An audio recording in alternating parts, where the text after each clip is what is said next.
Question says, is it obligatory for a sister, or is she obligated to niqab? Instance, brother wants to marry a sister, she doesn't niqab, but he's already telling her and letting her know that if they get married, he wants her to niqab. Now we have already know that it is not wajib, and the Prophet ﷺ has said that a woman covers everything besides this and that, the face and the hands. So is this debate rather a sister should wear tayyib? Jazakallahu khairan for the question. Empty your cup, sister. We don't know that it's not obligatory for a sister to cover her hands and her face. We never said that we agree with that. You cannot say that when we ask a question. What's the ruling on covering the hands and the face? And if a sister feels that it is not obligatory, does she have to listen to her husband or potential husband? But we can't say that we know that's not true. All right? So there are rules. And the first rule, or one of the first rules, like salam to Allah.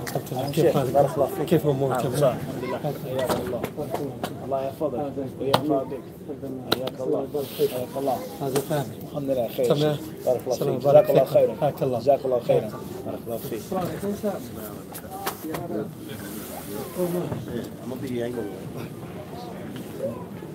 So we can't necessarily say that. Okay? We can't necessarily say that. So we have to get rid of pre-assumptions, and we have to go into an issue without no bias. All right? We can't go into an issue when we think and we feel. We have to go into an issue without no thinking and no feeling and use the dalil. And if you can't use the dalil yourself, that's fine. You go behind those who can use the dalil, the people of knowledge, the ulama. At the end of the day, it's a very simple, easy answer. You like the brother likes you. You don't want to wear the niqab and the gloves, he wants you to wear the niqab and the gloves. Which one is stronger? Your love and like of him, or vice versa? If you really want to be with him like that, and he really doesn't want to allow you not to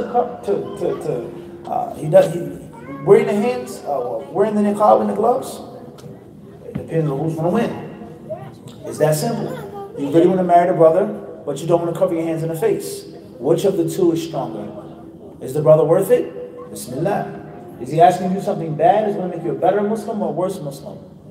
All right? And vice versa for the brother. You want to marry the sister, but she says, I do not want to cover my hands and my face. Period. I cannot cover my hands and my face. Period. Is the sister worth it? Can you be patient upon that? Will you marry the sister knowing that she's not going to do that? If you know that you don't have the sabr, and it's not going to fit in your lifestyle, and you feel that it is haram, it's obligatory to cover their hands and the face, don't waste your time with the sister. And don't waste your time with the brother. Don't marry the sister and say later on she's going to cover, later on she's going to do it, later on she's going to... No, don't do that. Because in most cases, it never happens later on. And that's the first thing the argument is going to come up. 2 months later, 3 months later, they come to the imam's office, my wife doesn't cover her hands and her face. That's the first thing the sister's going to say. I told him before we got married that I have to work and I don't want to cover my what? Hands and face. It's just that simple, and Allah knows best. Regardless whether it's obligatory or not.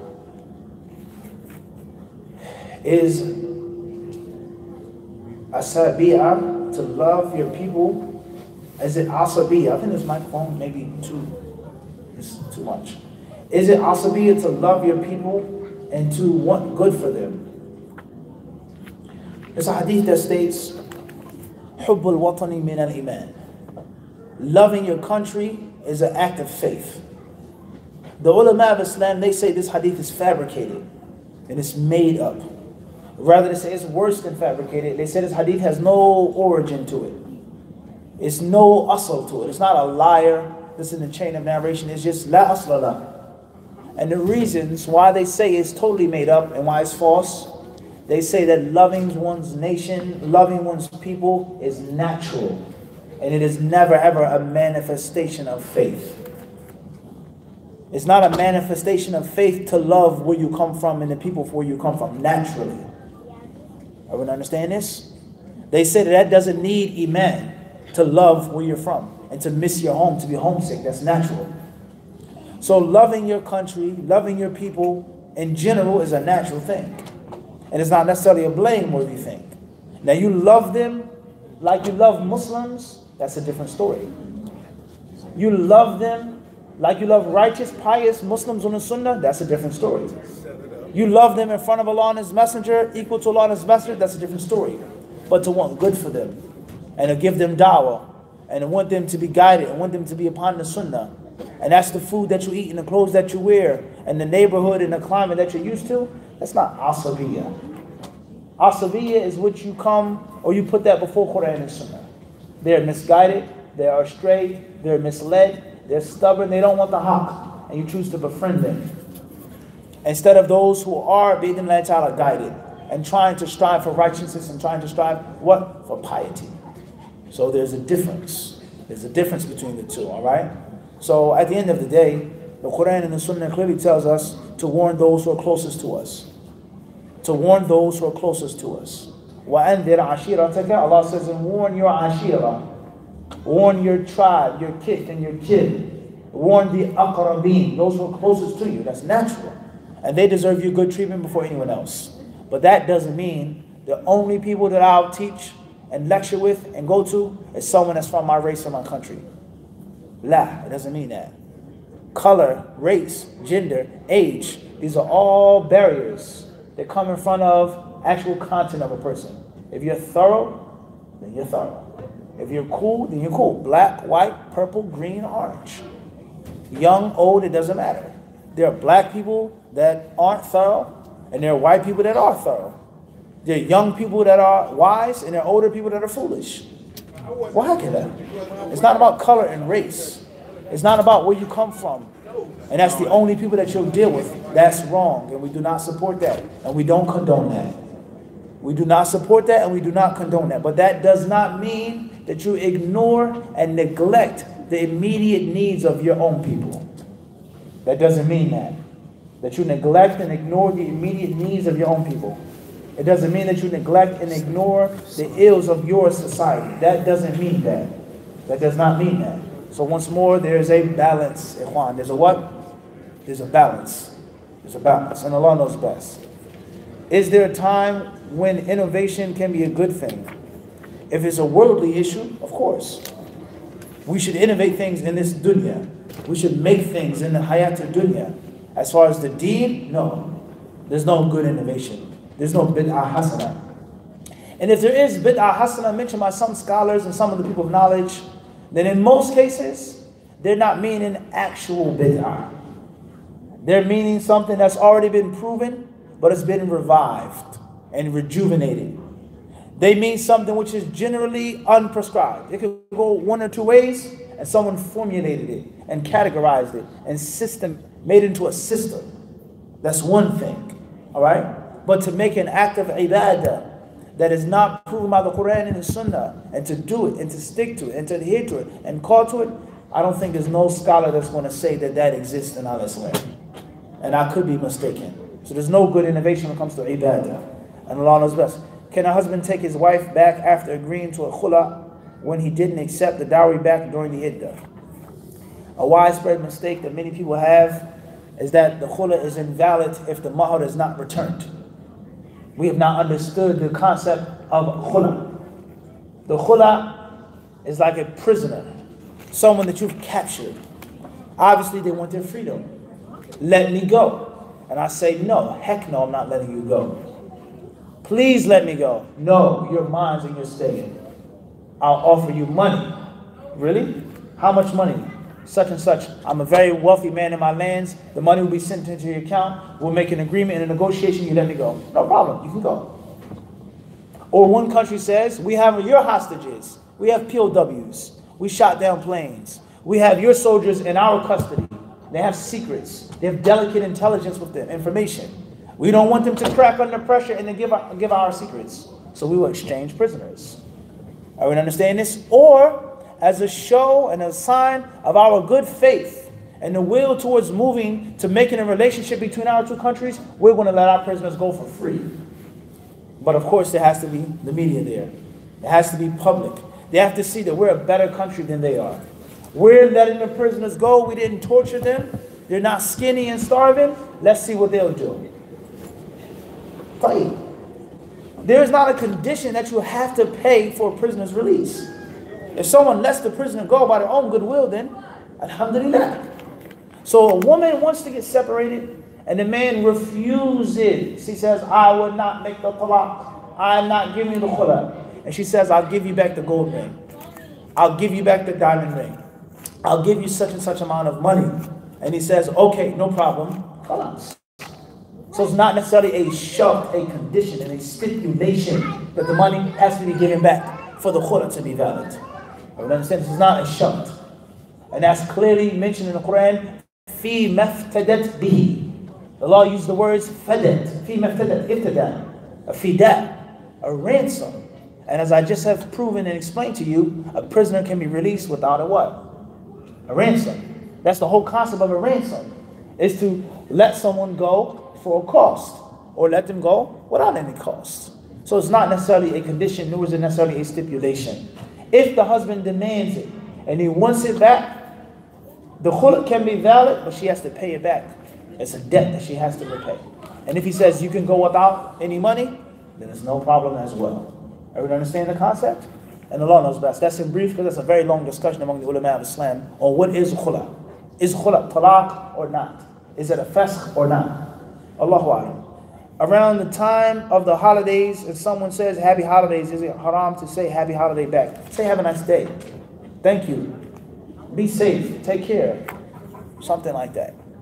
If Hajj is prescribed for every Muslim and Muslimah, if a woman has the money and the sanity to do it, and she doesn't have only sons, husband or male relative, does she have to warn? Or does she have to wait? Between a brother and a sister who gives fight. Al-Muhim, traveling without a mahram in 2019. Some of the ulama of Islam, they say a woman can travel in 2019 and other times in which there's safety, in which there's widespread safety. Some of the ulama of Islam, they said that a woman could travel with a group of sisters. Some of them said she can travel by herself as long as the road is safe, as we have explained what Ibn Taymiyyah rahimahullah said regarding this. And others, they say, and it's the default, is that it's haram, and you must have a mahram.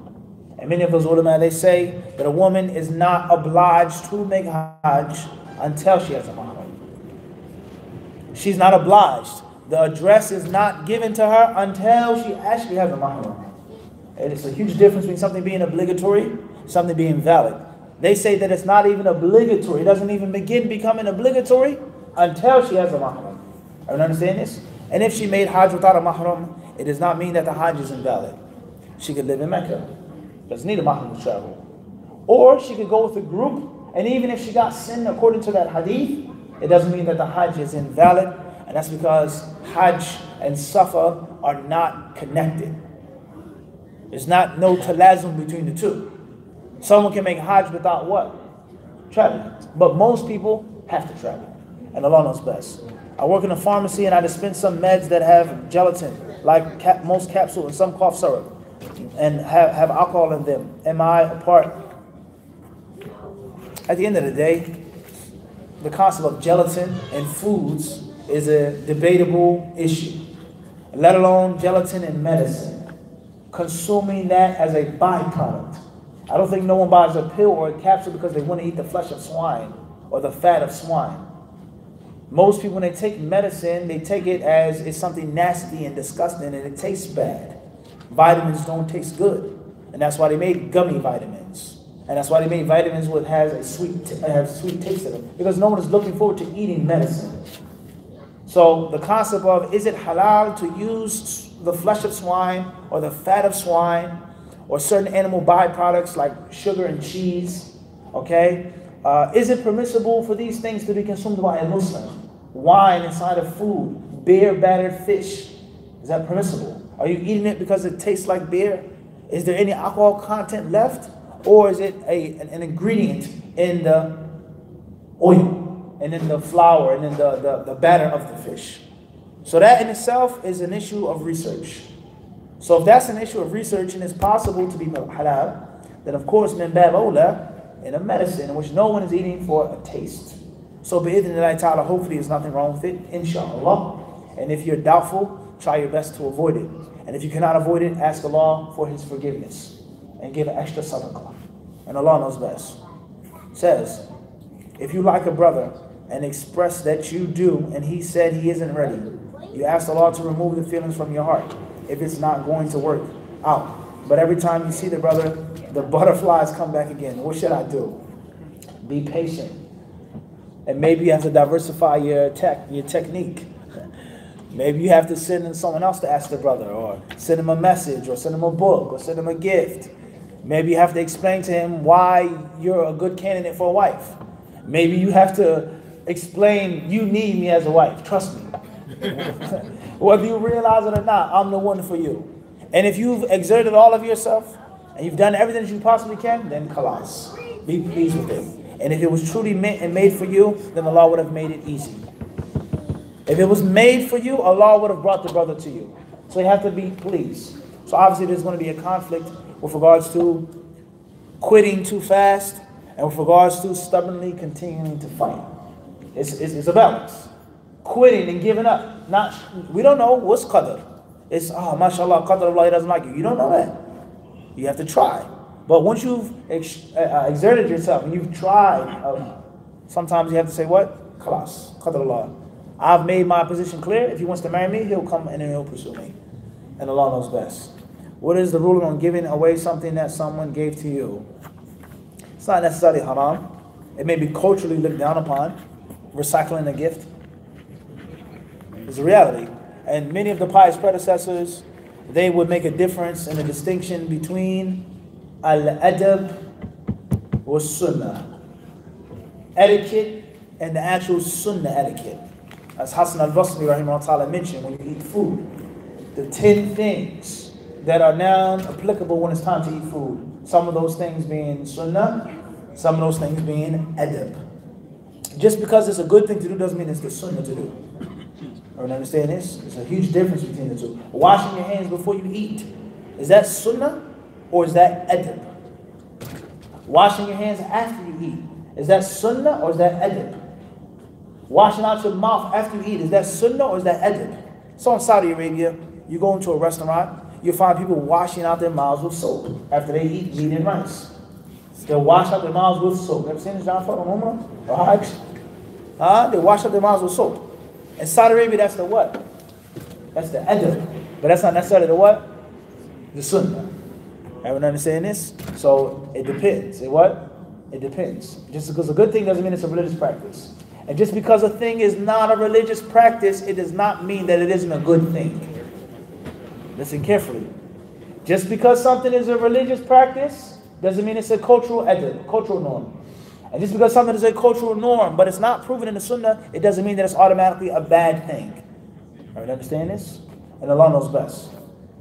What hadith are people referring to when they say we have to keep our feet close, or the shaitan will run through the ranks? Is it just for men? There are many hadiths about straightening the rows. Many hadiths on this. About the ruling, the sin of those who don't straighten the rows, how to straighten the rows, the consequence of not straightening the rows. There are many hadiths on this. Imam al-Bukhari has a chapter in his Sahih, Babu, Ithmi man lam yusawi as-sufuf. He says the sin of those who don't straighten the rows. Aw kama qala rahimahullah. The sin of those who do not straighten their rows. Imam al-Bukhari's madhab is that it's obligatory to straighten the rows. Everyone understand this? And most of the ulama held the view that it was only recommended. And in other hadiths with regards to heel, with regards to chest, the Prophet would touch our chest, he would brush our shoulders. There are many hadiths on this issue, all right? And it's not just for men. It's not just for men. It's for men and for women. And Allah knows best. What is the rule on giving away pay? What is said about asking trick questions? Is there any harm in it, as we just explained? What do you mean? Sometimes the only way that you can get a valid answer is through tricking someone. Sometimes, and not all of the times, I said. That's not the default. That's not the asl. And many of the people of hadith, they would do this. They would go to muhaddiths and they would ask them certain questions. And they would trick hadith questions to see the true strength of the muhaddith's memory. As I said before, if something is always prepared and ready-made, you can't see the true knowledge of a person. Everyone understand this? What they did with Imam al-Bukhari, they tricked. They threw 100 hadiths at him, and all 100 hadiths were bogus. They were mixed. They were out of order, out of sync. And Imam al-Bukhari, not only did he stand firm, but he told them what was right and what was wrong. And obviously they gave him the respect that he deserved based off of that. So it depends. It depends. Tricking someone, trying to get someone to fall into a mistake, no. It has to be a legitimate Islamic benefit. And it has to be done with someone who's pious and righteous.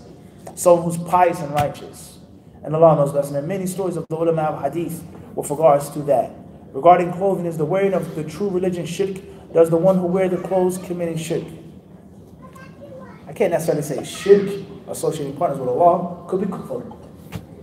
Every act of kufr is an act of shirk. And every act of shirk is an act of kufr. Every act of shirk is kufr, and every act of kufr is not necessarily shirk. So just because it isn't shirk doesn't mean it's permissible to wear those clothes that say true religion. Me personally, I wouldn't be caught dead in a shirt or a pair of pants that said true religion and had a Buddha on it. I wouldn't be caught dead wearing that. Even if it's not a religious brand and not talking about religion, I wouldn't be caught dead wearing that. And Allah knows best.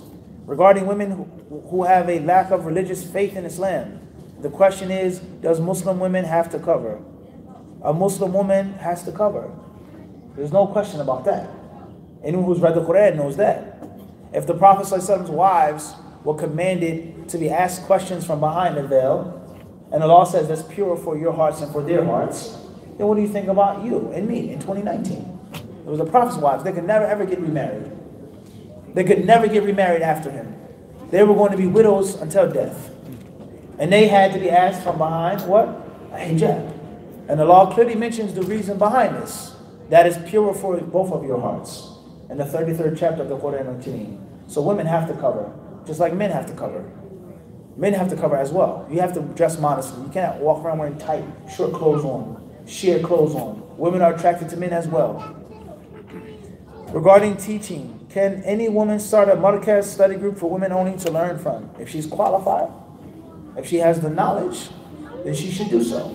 The Prophet ﷺ, he said, من استطاع منكم أن يستتر من النار ولو بشق تمرة فليفعل أو كما قال عليه الصلاة والسلام. It says anyone who can protect himself from the hellfire should do so, even if it's half of a day.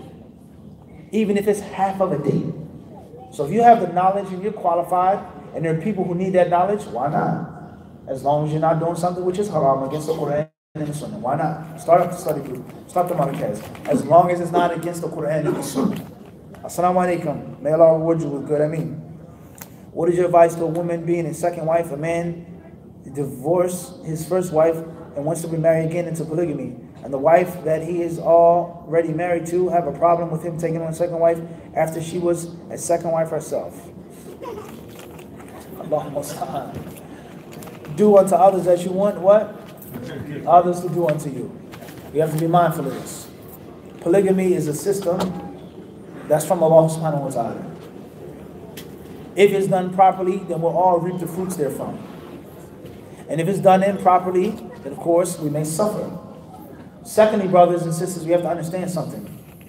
Is that there's no system that is perfect that's going to be practiced flawlessly. The system could be perfect, but we are flawed as humans. So polygamy, oftentimes people, they go into it with a full cup once again.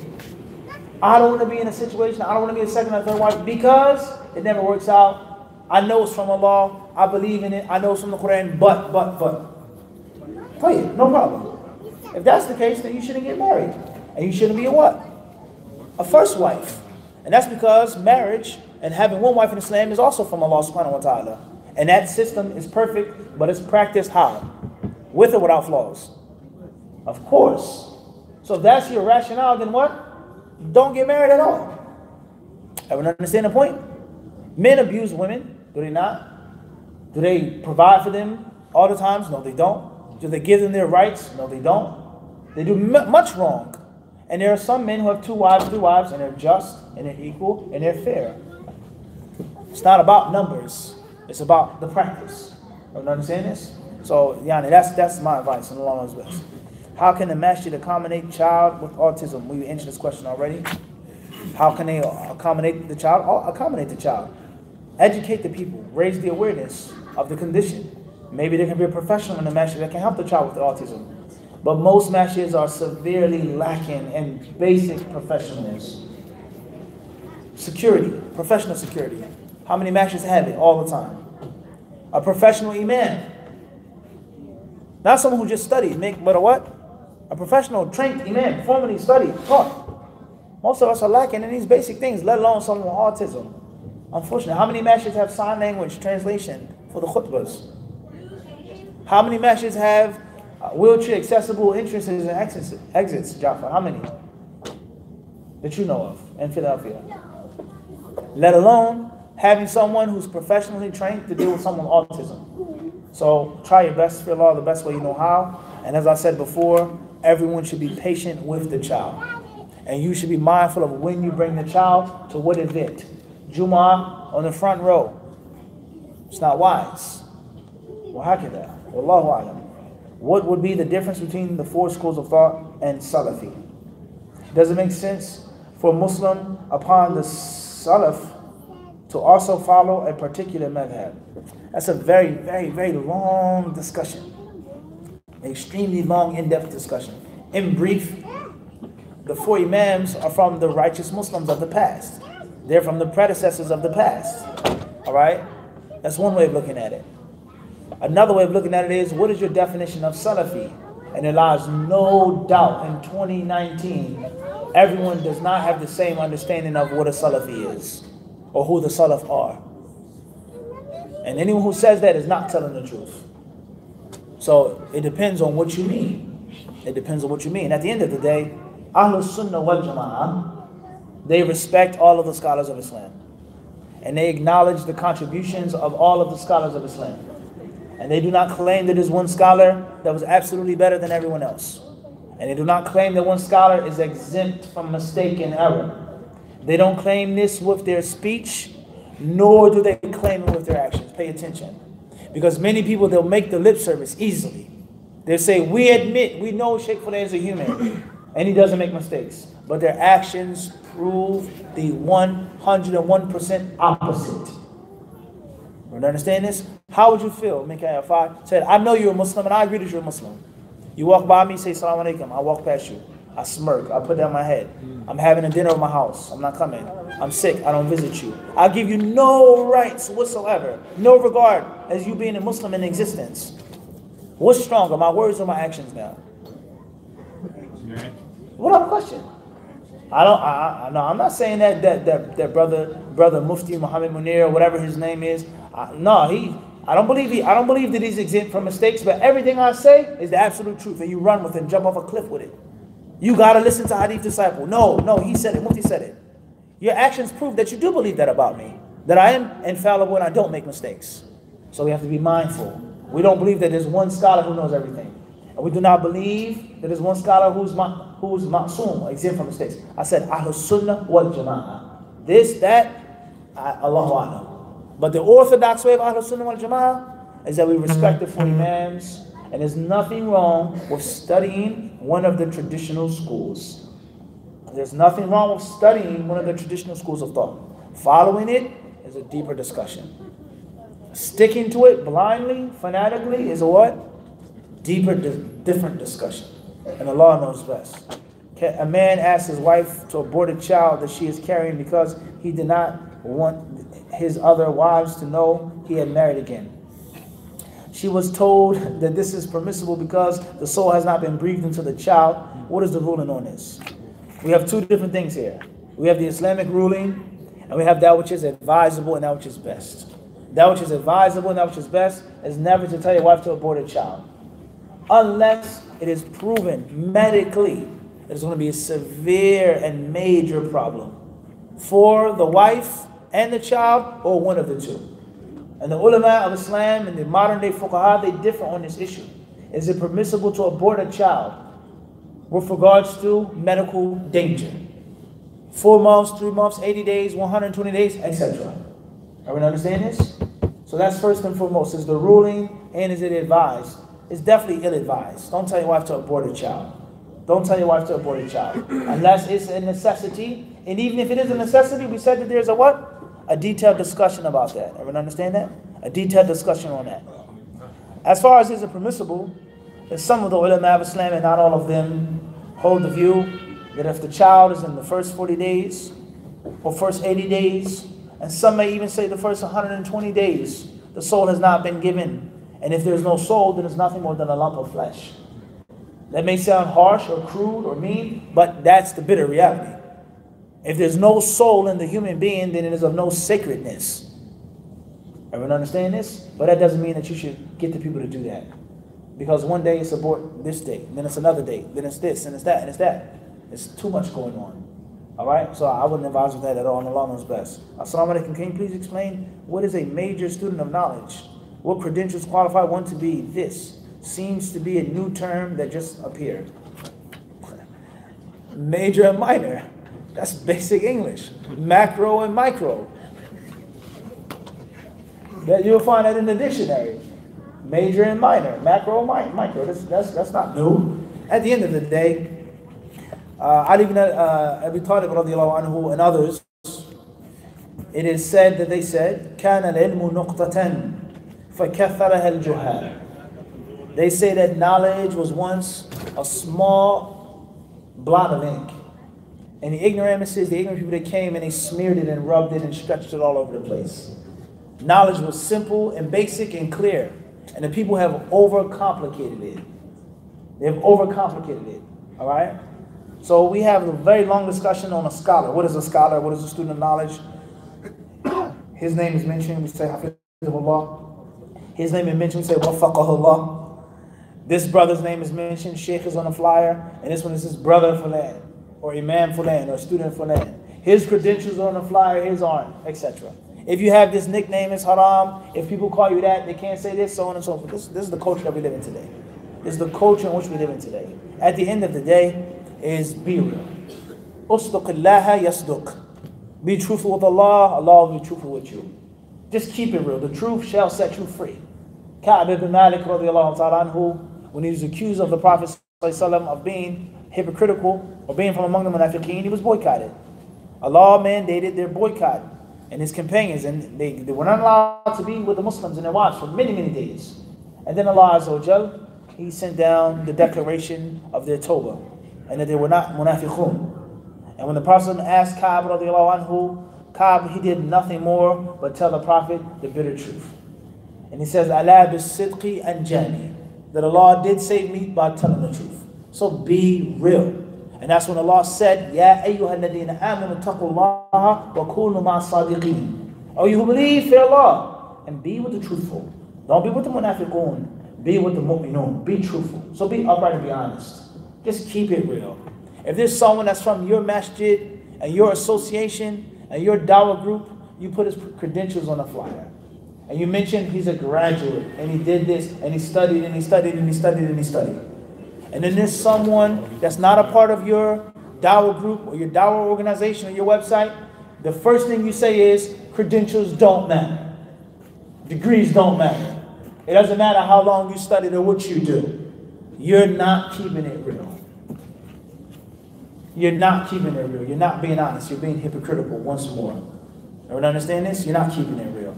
This person comes, gives a class, fill up the whole entire masjid.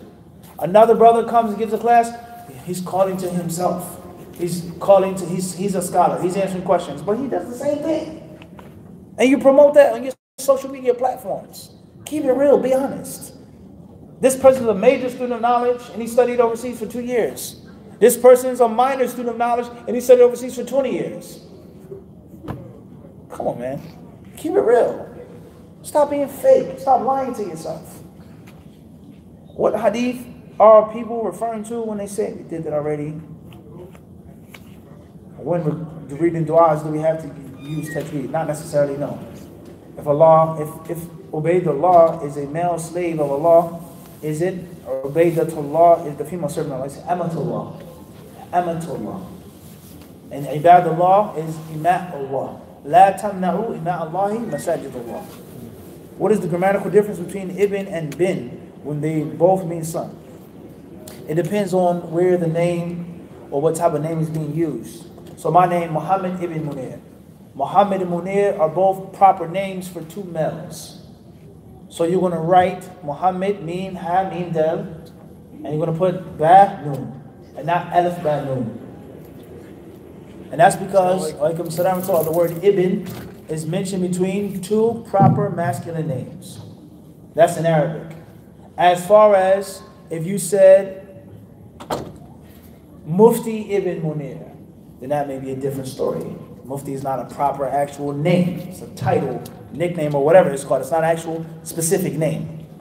All right? So you may put the alif in front of the ba.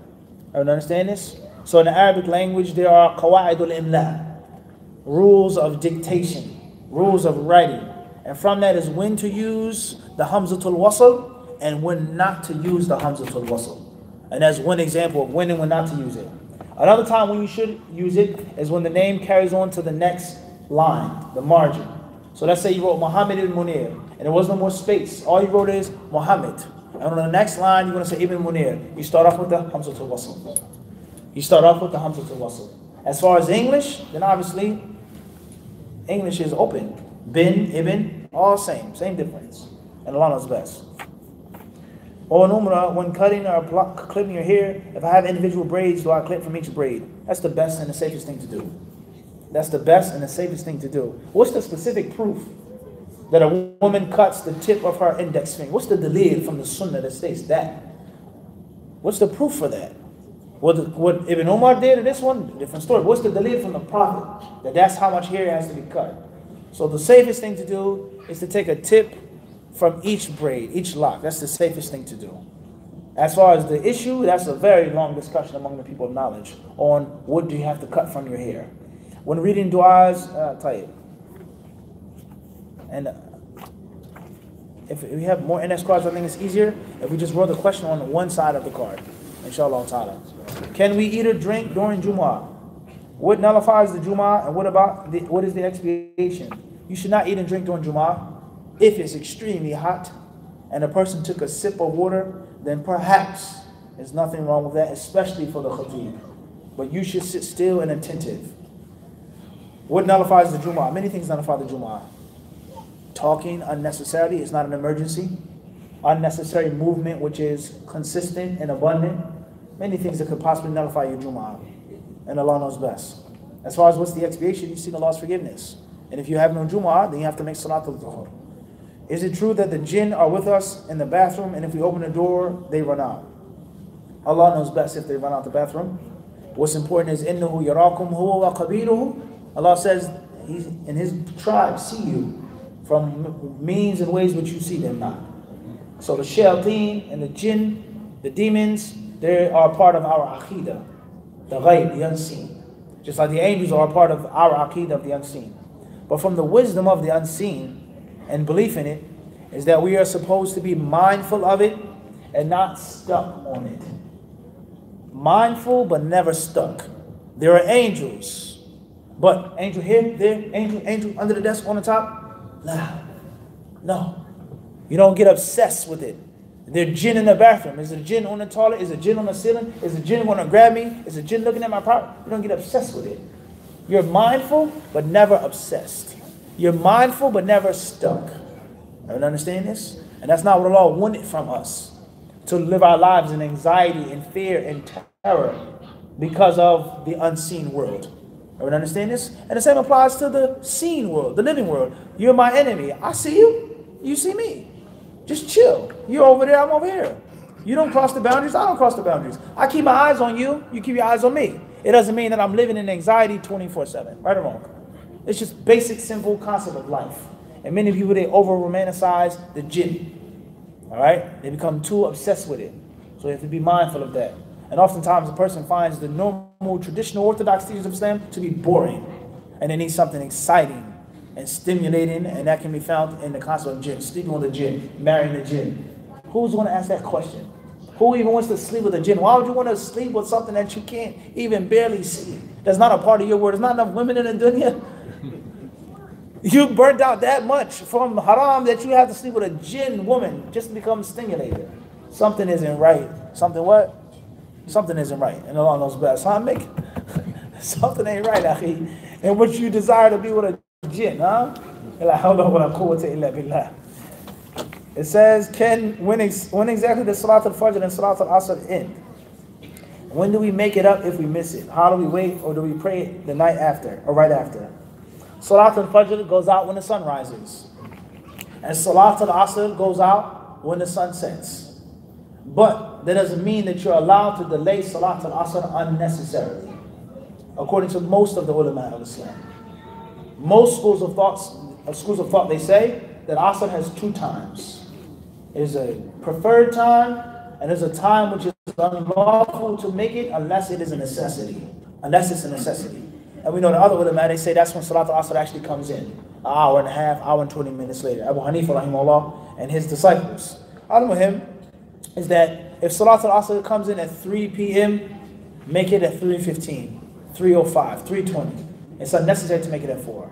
Unnecessary to make it at 5 unless it is a need or a necessity.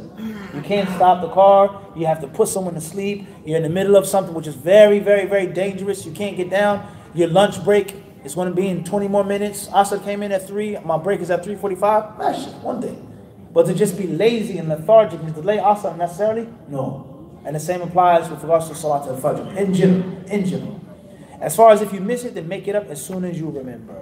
If the sun is rising or setting, make up Fajr, make up Asr. Don't delay making up the prayer if you don't have to. Can a sister pray if her dress is a couple of inches above our ankles and have pants on? If the pants are loose, if they're not fitting, if her odor is covered well, then hopefully it's la haraj, inshallah ta'ala. How do you perform a sahu when you forget? Sajda. Do you perform it when you forget anything in salah? Do you say anything in the sajda?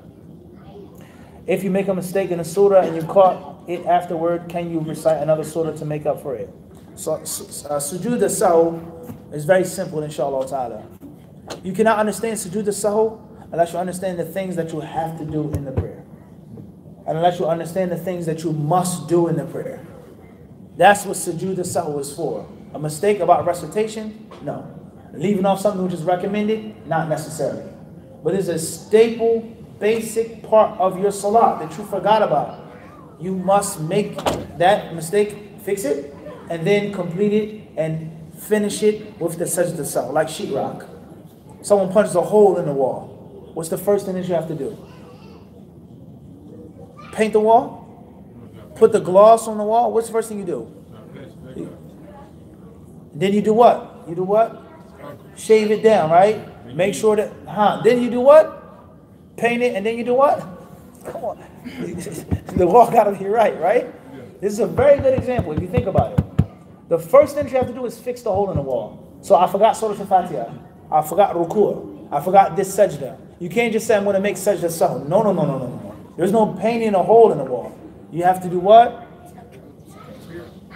Then you paint it. The sajda sahu is finishing your prayer without no glitch and no error. And there's a time to make it before the salam, after the salam. The details of that we can't get into right now. And obviously, what should you say in the sajda? Say what you would normally say in any other sajda. Say what you would normally say in any other sajda. And Allah subhanahu wa ta'ala knows best. If you make a mistake in a surah and you caught it afterward, came recite, just fix the mistake. You made a mistake in the surah to Shams, someone corrected you or you thought about it, just finish the surah. Finish it, inshallah ta'ala. Who named the surahs in the Quran, and why does some surahs have two names, like Surah 40, Ghafir, Mu'min, and Surah 76, Insan, Dahar? Al-Muhim, some surahs were clearly named by the Prophet ﷺ, without any question. Some surahs are clearly named by the Prophet ﷺ. And there are other surahs that were named by the companions, either under the instruction of the Prophet indirectly, it's not mentioned, or they themselves made ijtihad and came up with the name of the surah. At the end of the day, it's the Quran. It's the speech of Allah. Allah subhanahu wa ta'ala, He says, Subhanalladhi asra bi'abdihi laylan min al-masjid al-harami ila al-masjid al-aqsa alladhi barakna hawlahu. That ayah right there is the speech of Allah. Unquestionably. Whether you call it Surah Bani Israel, or Surah Al-Isra, or Surah 17, matters not. But that is the speech of Allah subhanahu wa ta'ala. How perfect is Allah who took His servant on a journey from Mecca to Jerusalem in one night. That's the speech of Allah subhanahu wa ta'ala, what I've quoted in Arabic. That's the speech of Allah. Everyone understand this? So therefore, the proof that the Prophet didn't necessarily name every surah is the fact that scholars give certain surahs more than one name. And it's a difference of opinion. So from one aspect, Surah Al-Baqarah One could call it the heifer. Or one could also say Surah Bani Israel. Who is spoken about in that surah more? Bani Israel or the cow? Without a question. But the ulama called it Baqarah. So there's sometimes the issues of ijtihad. Al-Isra, the night journey. From one aspect, that's the main theme of that surah. And other scholars, they call it Bani Israel. Because Allah, He opens up and He speaks about what He did for Bani Israel and how they did not necessarily fulfill their covenant. So you may differ on what's the main theme or the favorite part of something. Why give that? Allah knows best. If you're reading the Quran, during and someone walks in and gives salam, should you break it and respond or ignore and continue the Quran? Wave your hand gently. As Ibn Umar radiallahu ta'ala anhu narrated from Bilal, that the Prophet sallam, ashara, he made a brief gesture with his hand. And Allah knows best. And the Sunnah of Imam Abi Dawood. How do you differentiate between being genuine and showing off when people want you to lead the Salah because of your voice? That's a difficult question. The Prophet ﷺ has allowed us and commanded us to beautify our voice, to recite in a sweet, melodious way. No doubt about that. And we're also supposed to have sincerity. So how can you be sincere when you're trying to sound nice? It's difficulty. And this is one of the levels of jihad that you have to fight, being a student of knowledge and being a scholar and being a leader of prayer. Everyone understand this? I have a khutbah to give. Am I going to sit here and say, that I'm not going to prepare my khutbah? I want to make it sound nice. I want to be smooth. I want to be eloquent. I want it to be captivating. Of course, because that's your job, to get it across to the people and to break and penetrate their hearts. But at the same time, it can't be a thing in which it's all about me and what I sound like and what I look like and how I'm spitting and quoting. So there has to be a balance, and oftentimes making a balance is difficult. Next question says, does not having a sutra invalidate the salah? No, it doesn't. How tall it should be? It should be at least, let's say, like this. At least this size. At least the back of a saddle. The back of a saddle. The back of a saddle. Can a living being be a sutra like a baby? I wouldn't make a baby a sutra because the baby may not necessarily stand still. And the baby may be carrying some impurities on it. But a grown man or a grown woman, there's nothing wrong with that. Wa alaikum assalam wa rahmatullahi wa barakatuh. If I have a little party at my house, who leads the prayer? The host or the one who knows the most Quran?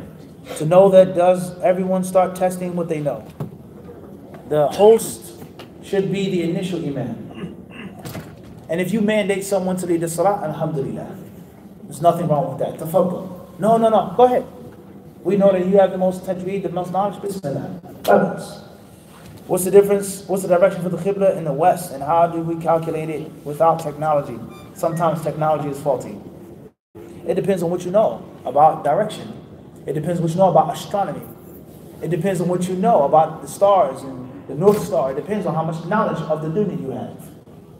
And as we've explained before, there are many Islamic rulings that you cannot properly understand without a certain amount of worldly, secular knowledge. There are many Islamic rulings that you can't even begin to apply unless you know the worldly fiqh behind it. And from that is navigation. From that is direction. Most of us, we live in a city. When's the last time you've been lost? Absolutely lost. No buildings, no signs, no GPS, no phone, no corner store, nothing.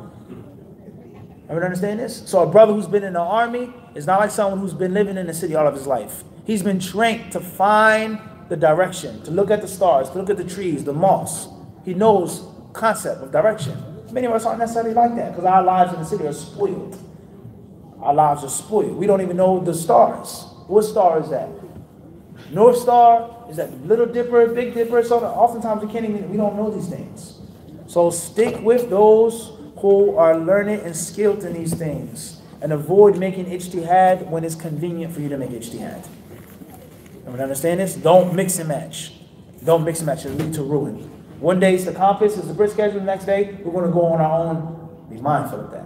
If you don't have the necessary worldly knowledge and not the Islamic knowledge, and the what? Worldly knowledge. It's a huge difference. Can I close my eyes during a prayer to limit the distractions that may be on the floor, like cell phones or intricate designs on the prayer rug? We've explained that in an entire lecture of Ibn Qayyim. Ibn Qayyim's view is that it's permissible to close the eyes in salah. Without, what does eating from the people of the book entail? Like eating from chicken Chick-fil-A or eating Hebrew National. As for Hebrew National, I would eat it. As far as Chick-fil-A, I would not eat it. Something that is supposed to be kosher, I would eat it. Something that's farm raised, hand slaughtered by Christians that are practicing, I would eat it. Whether you call them Amish or whatever. Chick-fil-A, McDonald's, Burger King, KFC, no way.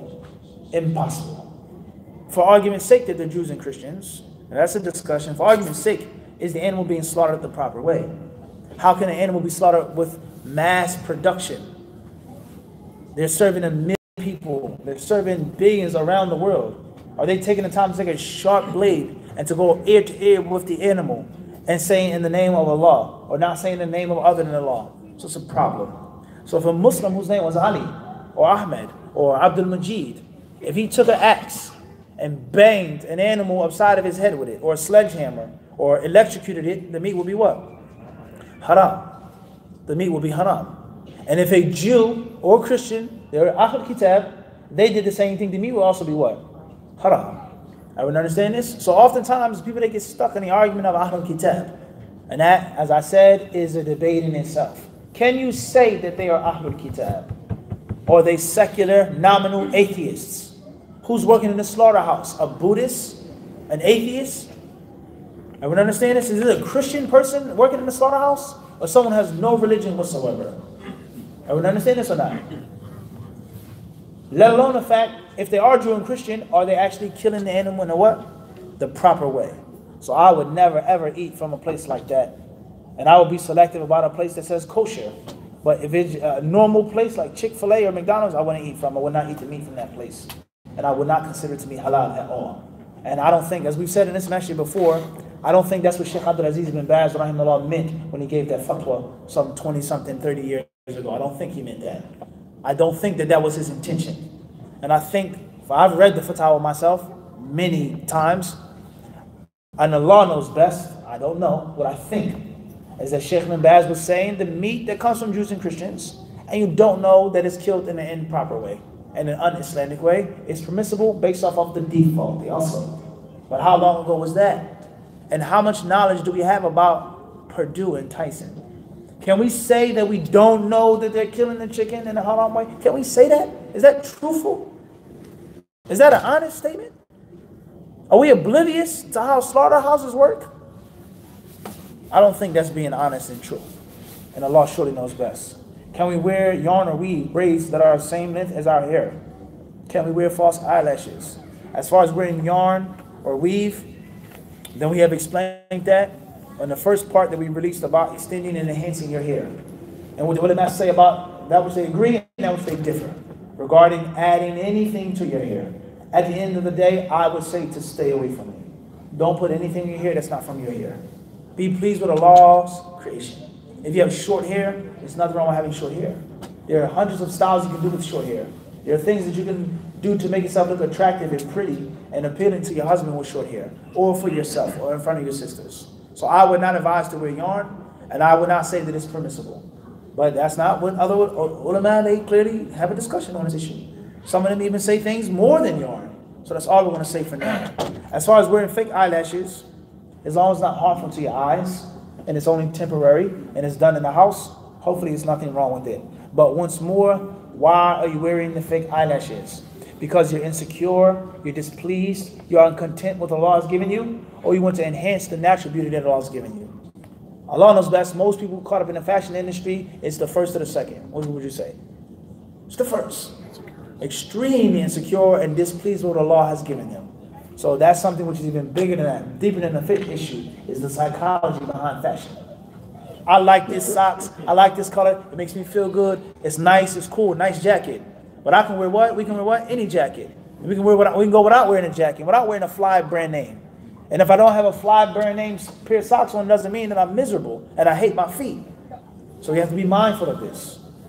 What does eating from the people of book? I'll tell you. Initially, the Prophet Muhammad didn't read or write.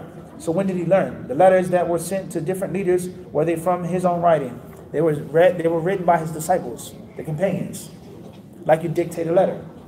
I, Muhammad ibn Munir, hereby declare that you will pay me each and every month this amount of money. Got that? No, scratch that out. No. Fix this. And I may be illiterate, but I can clearly what? Speak. That's how the Prophet's letters were written. What is the order between Muslim sister or even real blood sisters?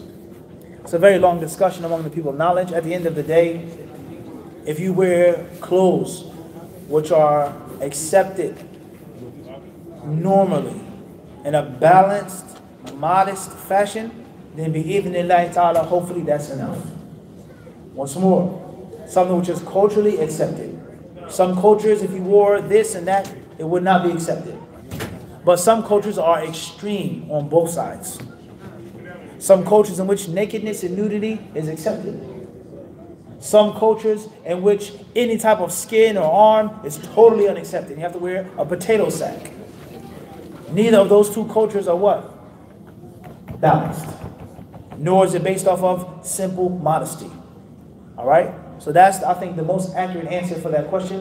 What you can show in front of a Muslim woman or a non-Muslim woman. That which is culturally accepted and is balanced. And it is not directly infringing upon the text of Quran and Sunnah. And Allah knows best. Is there an explanation for a book of hadith like tafsir for the Quran? Of course. There are tons and tons and tons of books of explanation of hadith. Tons of past and of present. Of Bukhari, of Muslim. Explanation of 40 hadith of Nawawi. There are tons of books.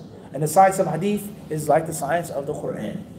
One of the signs of the last day is when the mother will give birth to her master. What does that mean? Different interpretations. Some of the ulama of Islam, they say there will be so many Islamic conquests and so much triumph. I.e., there will be a lot of jihad, fi sabilillah. And when there's jihad, there will be prisoners. And from those prisoners will be concubines. And those women, they will become concubines and they will give birth to someone who follows the lineage and the status of the father.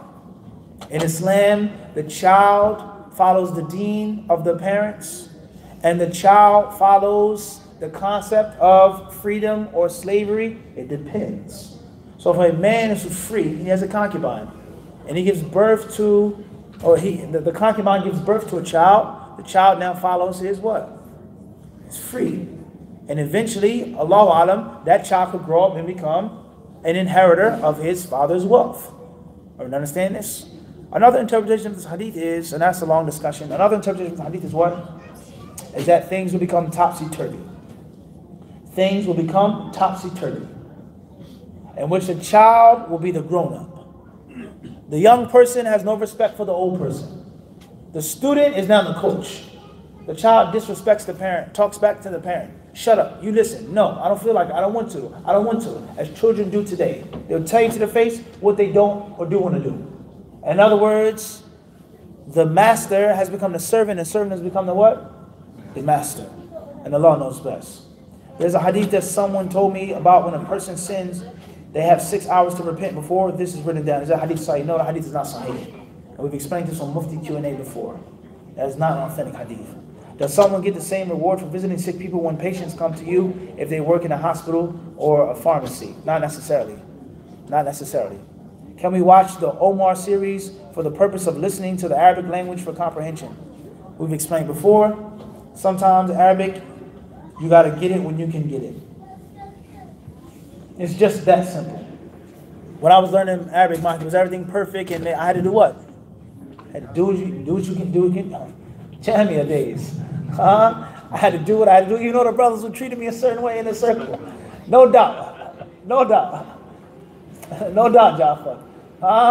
I had to get in. You got to get in when you get in. It's a comic book, a child's cartoon, whatever you can if you're truly hungry and if you want to learn Arabic. And oftentimes people, they make an excuse for their weakness and a lack of diligence under an Islamic ruling. It's haram to watch this or to read this or listen to this.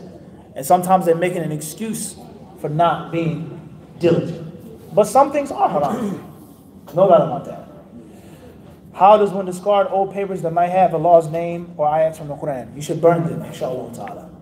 The best way is to burn them. Some say bury them, but the best way is to burn them. Ripping them up, if it's a good shredder, then hopefully it's fine. But as far as you just ripping it, then Allah's name could still be there. Alright? So it should be burnt or a good quality shredder should be used, a paper shredder, not shredder from Ninja Turtles. Moving forward, how do you know whether a sunnah is from the religion aspect or from his own liking? Are you talking about the Prophet ﷺ or somebody else? As far as the Prophet, then there are two ways. The first way is by being taught by a learned person. And the second way is by you yourself having the ability to read and to discern. So the Prophet, he spoke to the companions and told them to do it. He ordered them to do it. He mentioned the blessing of it, that Allah loves it. It was sent down upon this one and that one. That's clearly a religious sunnah. That could be a cultural norm as well. And then we have another thing which the Prophet did, and he never told the companions to do it. And he never warned them from leaving it off. And he never explained this blessing and this reward, like we're interpreting. That is not necessarily sunnah. But if you do it because you want to look like the Prophet and look like the Muslims, then inshallah you get a reward in that. So wearing a scarf. One says, that's not a sunnah. Why are you looking like an Arab? It's not from your culture, so on and so forth. But when someone sees him, the first thing they associate that is with what? Muslim. So it's a good thing. Even if it is not an act of worship, it's still, inshallah, what? A good thing. And Allah knows best. How do we know whether it's sunnah? It's some hadith isnad has 5 companions' names, and after radiallahu anhu, which is for a single person. Who claims that dua? Shouldn't it be radiallahu anhum? If it's more than one companion, then of course it should be radiallahu anhu. Is there, or how many hadiths are there in which there are 5 companions in one chain of narration? How many are there? What's the difference between Sheikh, Alim, Mufti, Imam, Ustad? Are they the same as someone having a PhD, meaning that they earned the title because they went through a necessary schooling? As we previously said about our culture, we have common sense, we have the Islamic ruling, and we have our culture. So let's start off with common sense. I don't care what they call you or what your name or your title is. If you know what you're talking about and you're good and you're talented and you're strong, that's all that matters. There's medical malpractice all of the time. And the one who cuts too far, cuts too deep, or removes the wrong limb is a what? A what? A PhD. But he messes up. He doesn't know what he's doing. He doesn't know the pharmacist doesn't know what medicine, whatever the case is. And it could be someone, your grandmother. You go to and say, Grandma, my back is hurting. I have this pain, I have this rash. He says, oh yeah, let me see, take this, eat this. And 30 minutes it goes away. And she doesn't have a PhD. So titles don't mean anything. You understand that? That's first and foremost. Number 2, the Islamic ruling. If we have Quran and Sunnah and Ijma, consensus, of this is the definitive line between alim and da'iyah. This is the definitive line between masters and PhD, graduate and not. Then alhamdulillah, we have to submit to that.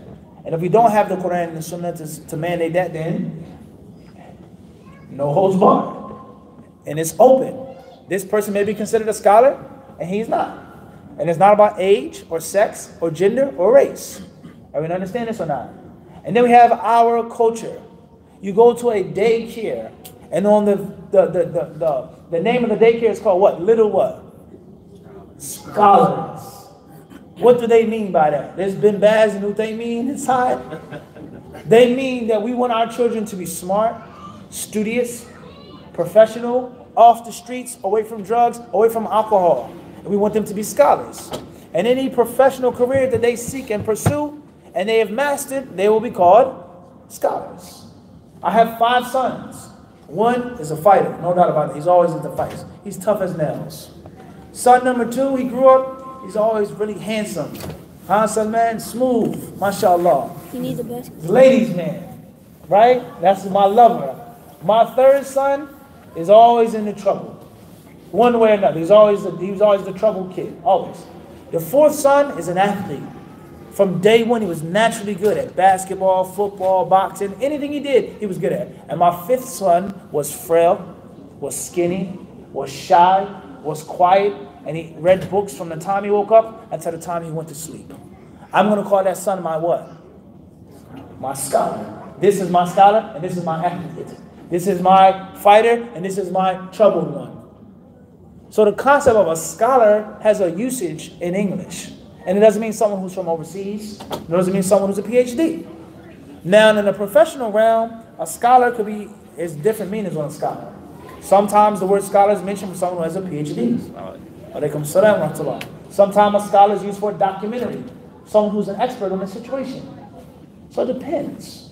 At the end of the day, guys, we get caught up in these names and we get caught up in these titles. And oftentimes I don't feel that it's for the sake of Allah subhanahu wa ta'ala. Sometimes people, they say things to downgrade someone. The proof for that is, I don't have to mention my own personal stories. When I was cool with you, it was what? Yo, Muff. Not even Mufti, what? Muff. Yo, Muff. Mufti.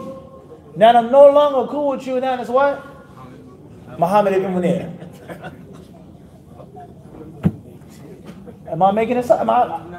Okay, thank you. So I think we lack sincerity and we lack maturity, and oftentimes we lack common sense. And Allah knows best. Are you ready to read the question, Sheikh? I've been waiting for you.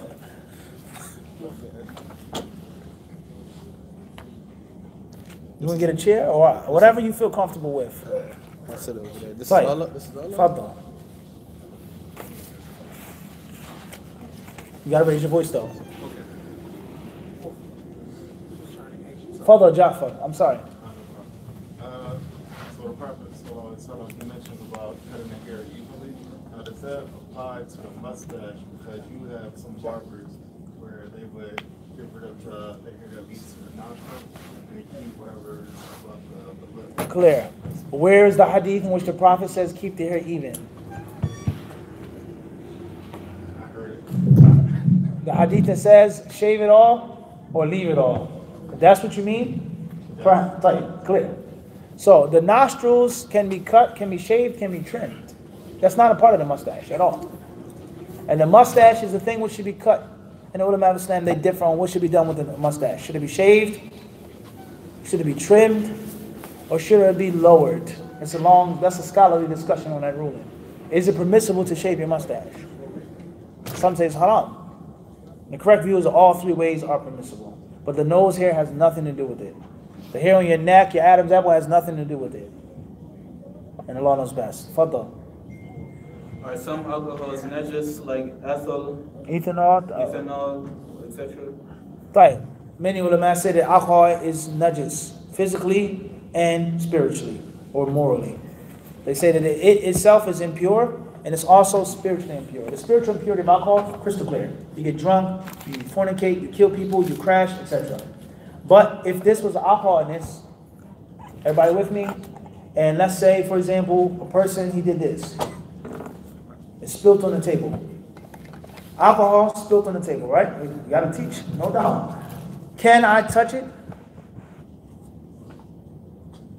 This is reality. Can I pray upon it or not? So many ulama say, no, that's haram. After that, wash my face and wash my hands. Because it's just like urine or menstrual blood or excrement. And there are other ulama who say that the khamr is rijsun min amin ash-shaytani fajtanibuhu. It's spiritually filthy, but physically it's what? Just like water. So I could pray on a carpet upon which I spilled alcohol. Alright? You could be standing somewhere and a kafir may throw a bottle of beer at you, which has happened before. Or you're walking down the street and a drunk person trips and stumbles into you. Oh, I'm sorry. And he drops a 40 on you. Old English. Or what? Coke 45. Which one? St. Ides?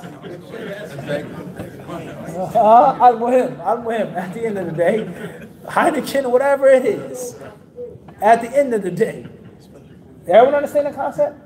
So we have to understand what is the concept. Because many times we read translations and there are people, they don't get the concept. That's the only reason why I did that. People, they don't get the concept. What do you mean it's khamr najis? Because that's what a thing being najis, that's the only benefit behind it. Can I touch it? Can I sell it? Can I come in what? Contact with it? Can I make prayer with it, etc.? So the correct view, and Allah knows best, is that alcohol is spiritually impure, but it is physically pure. Cologne is permissible, rubbing alcohol is permissible, and it's not necessarily najis. And Allah surely knows best. Fadl. Does the water have to run over your feet, or is it sufficient to take a handful and wipe it over the foot? It doesn't have to run over it. What's important is that whatever needs to be washed or wet is wet. The ulama of Islam, they differ on pouring versus massaging. Imam Malik, rahimahullah, and others, Shokani, they held the view that you have to wipe it, massage the body part. And others, they say, Jarayanul Ma. Just pouring the water down on it and it's covered and it becomes wet, that's sufficient. And Allah knows best. Can we talk in the bathroom for a necessity? Yes, inshallah. There's nothing wrong with talking in the bathroom out of a necessity. There's no proof stating that you cannot. There's hadiths about relieving yourself and talking. فَإِنَّ اللَّهَ يَمْقُتُ عَلَى ذَلِكَ. Relieving yourself.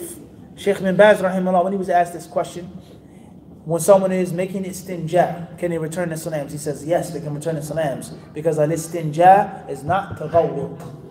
It is not tabawl. It's not urination or defecation.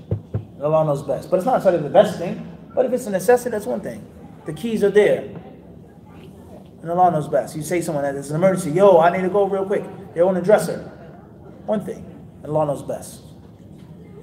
Are there any books that to explain the 99 names of Allah that go into detail and clear, plain English? Clear, plain English. I don't know. I know there are a few books that have been translated that are good in Arabic or written for students of knowledge. How good and plain and simple is the English? La adri. I would humbly say the book of Sheikh Abdul Razak Ibn Abdul Muhsin Al-Abad Al-Badr, Fiqh Al-Asma Al-Husna. The summarized version is in English, but I have not read it in English. I don't know how clear and simple English is, but I would guess that it's not that bad. And Allah knows best. Quite Muthla, no doubt, but how clear and simple is the Sahih? That's a different story. Let alone the fact that Al-Qawaid al-Muthla it's not a super hard book, but Shaykh Uthaymeen's writing style is not necessarily for every layman person on the street. That's for talib al-ilm. So if it's for talib al-ilm in Arabic, put it into robotic mechanical English is going to be what? Even more. Wallahu alam. How many brothers on the average come to Fajr often that are aged between 22 to 30 that are looking for a wife? I don't know. It depends on masjid to masjid. Some masjids are 100 brothers for Fajr. Some maybe one. Some masjids may be locked and closed for Fajr. Allahu musta'an.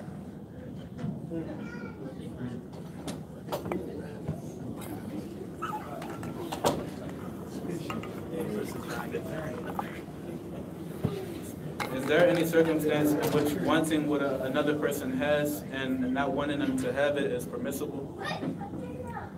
No, there's no circumstances in which you want something and you don't want someone else to have it. That's hasad. That's the hasad, which is from the traits and the characteristics of al-maghdubi alayhim, as Shaykh Islam Taymiyyah mentioned. As far as he has a nice car, alhamdulillah for that, and I want a nice car like his. That's ghibta. There's nothing wrong with that.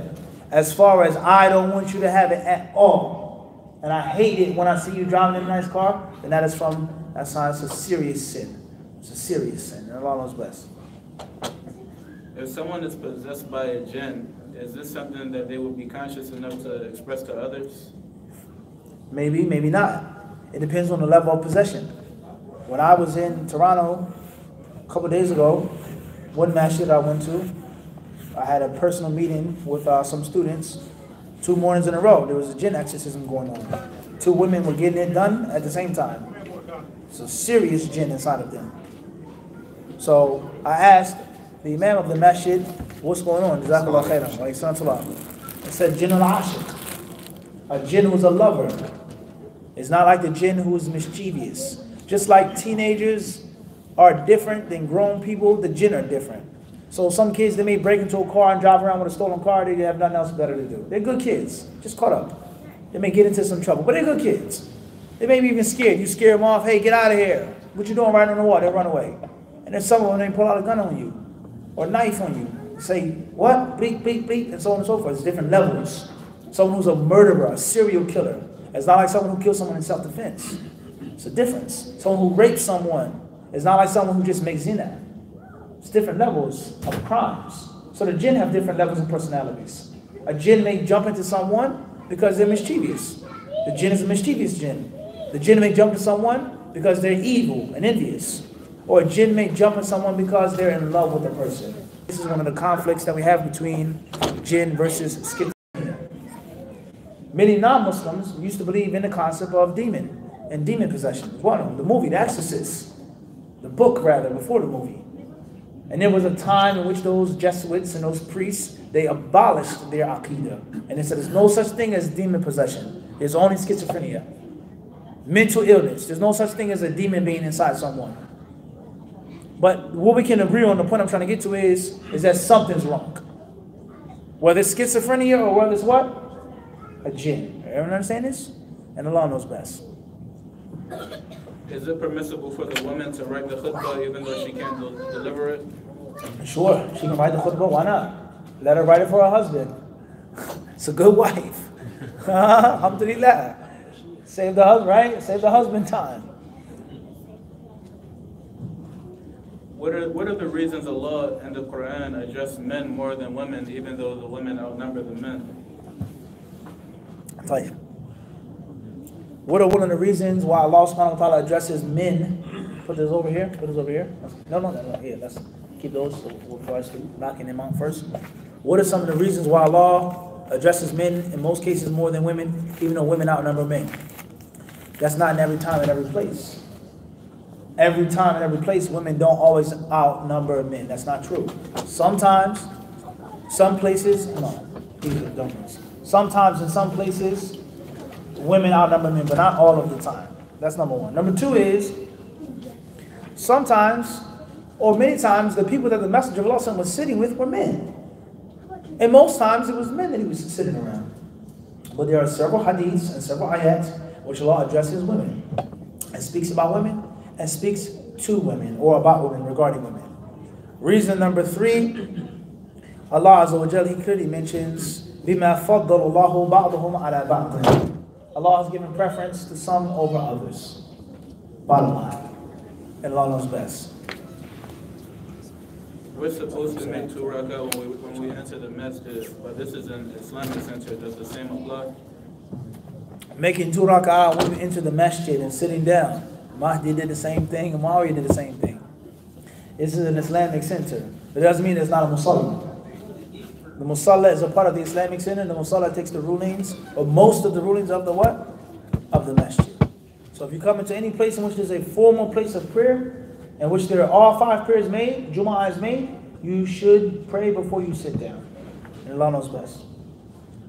Do our loved ones in the grave know whether we're making dua for them or not? And can our dua now affect their condition? Allah knows best what they know.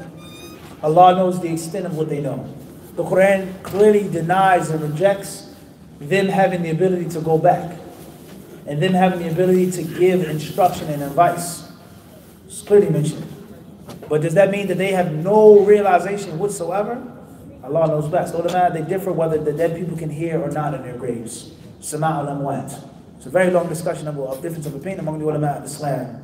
Certain hadiths affirm certain things. When the people walk away, the Prophet spoke about those who were killed in Badr. Okay? But the extent of what they hear and know and feel, only Allah knows. Does Allah give them the ability to know certain good, glad tidings in their graves? Maybe. Allah. What's important is make dua for them. Make dua for them. At worst, the dua is not accepted. Or Allah does not decree what you ask for. At worst. And at best, Allah will accept your dua and forgive them or give them a higher status or alleviate them from whatever they're going through in those graves. So make dua for your deceased Muslim relatives or friends. It can't hurt you. And most importantly, guys, we cannot forget, we oftentimes become narrow-minded and nearsighted.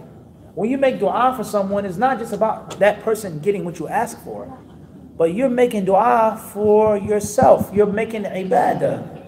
You're benefiting from asking Allah. So simple, right? But when's the last time you actually thought about it like that? It's always, I'm going to make dua for you. I'm going to make dua for you. For you. I'm sorry, I prayed for you. It didn't work, but I got a reward too, bi'idhnillah, because I was worshiping Allah. And that's why we cannot forget that dua is the core and the kernel of worship. Everyone understand this? That's the heart of ibadah. It's calling on Allah subhanahu wa ta'ala. Everyone understand this? So you can never lose by making dua to Allah. Like I'm saying, If brothers choose non-Muslim women over Muslim women, could this be considered oppression to the Muslim women? Brothers choosing non-Muslim women over Muslim women, is this considered to be oppression? It's permissible to marry a chaste woman who's a Jew or a Christian, who's chaste. She's not a loose woman. But some of the ulama of Islam, they say not in our modern times. They say that was for a time and a place in which men were the men of the households, the leaders of the households. And things were not how they are now in a secular lifestyle in which we have equal rights to the children. The children could be Christian or Muslim. No. In Islam, if you marry a Jewish woman or Christian woman and she's chaste and she's a true Jew or Christian, it is an agreed upon principle from the get-go. The children are going to follow my religion. They will not go to a synagogue. They should not go to a church. They will not wear a crucifix. They are Muslim. It is not a fair deal, i.e.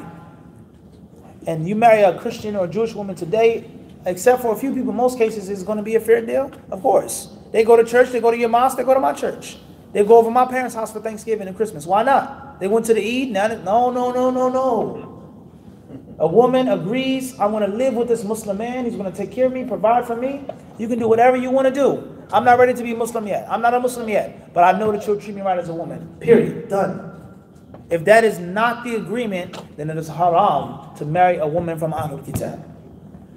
Cannot be done. So how many women are like that in 2019? Will the courts accept that? Are we understand this? So it does. So marrying a Christian or Jewish woman in 2019 is something I would strongly advise against, unless it's a woman that is on the verge of becoming a Muslim.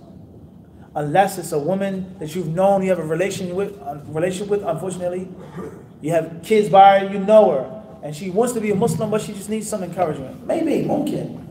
But just go and marry a Jewish or a Christian woman just like that, I would not advise with that at all. Period. All right?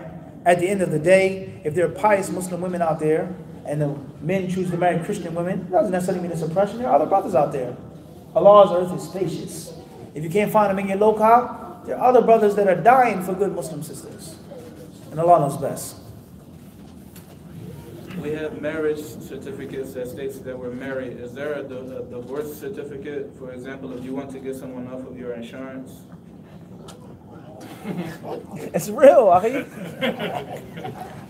Life is real. There's no sugarcoating life. I'm no longer your husband, so therefore, adios. You got to pay your own insurance. This is reality. At the end of the day, a certificate is not obligatory to get married or to get divorced. It's not obligatory. It's a good thing. Perhaps recommended thing, because people lie and people forget about stuff, especially brothers. It was the third divorce, it was the second divorce, and he knows that it was the third, but he said it's the second. No, it wasn't a divorce, it was khula. It wasn't a khula, it was talaq. People lie. So that's why Allah tells us to have witnesses. And that's why Allah gives us the longest verse in the Quran, which is about writing down contractual agreements. So there should be a divorce certificate, but it's not mandatory, and Allah knows best. If you're at work and Salah comes in and you wait until you get home, is your prayer still accepted? Only Allah knows what prayer is accepted. Is your prayer valid is the proper question. You can make your prayer on time and it may not be accepted. We don't know what's accepted. We're slaves. We don't know what our master accepts from us. We hope, we beg, and we wish, but we don't know. You understand this? As far as is the prayer still valid, if you intentionally delay the Salah until there's no longer any time for that prayer, then that prayer is invalid. Are you a disbeliever or not? That's a long discussion among the people of knowledge. And Allah knows best. You takfiri, Sheikh? What is the amount you have to give for charity during the month of Ramadan? There's no amount that you have to give in charity. The only time charity is obligatory is when there is a clear need for it, and you have it, and you're requested. Then you may have to give it.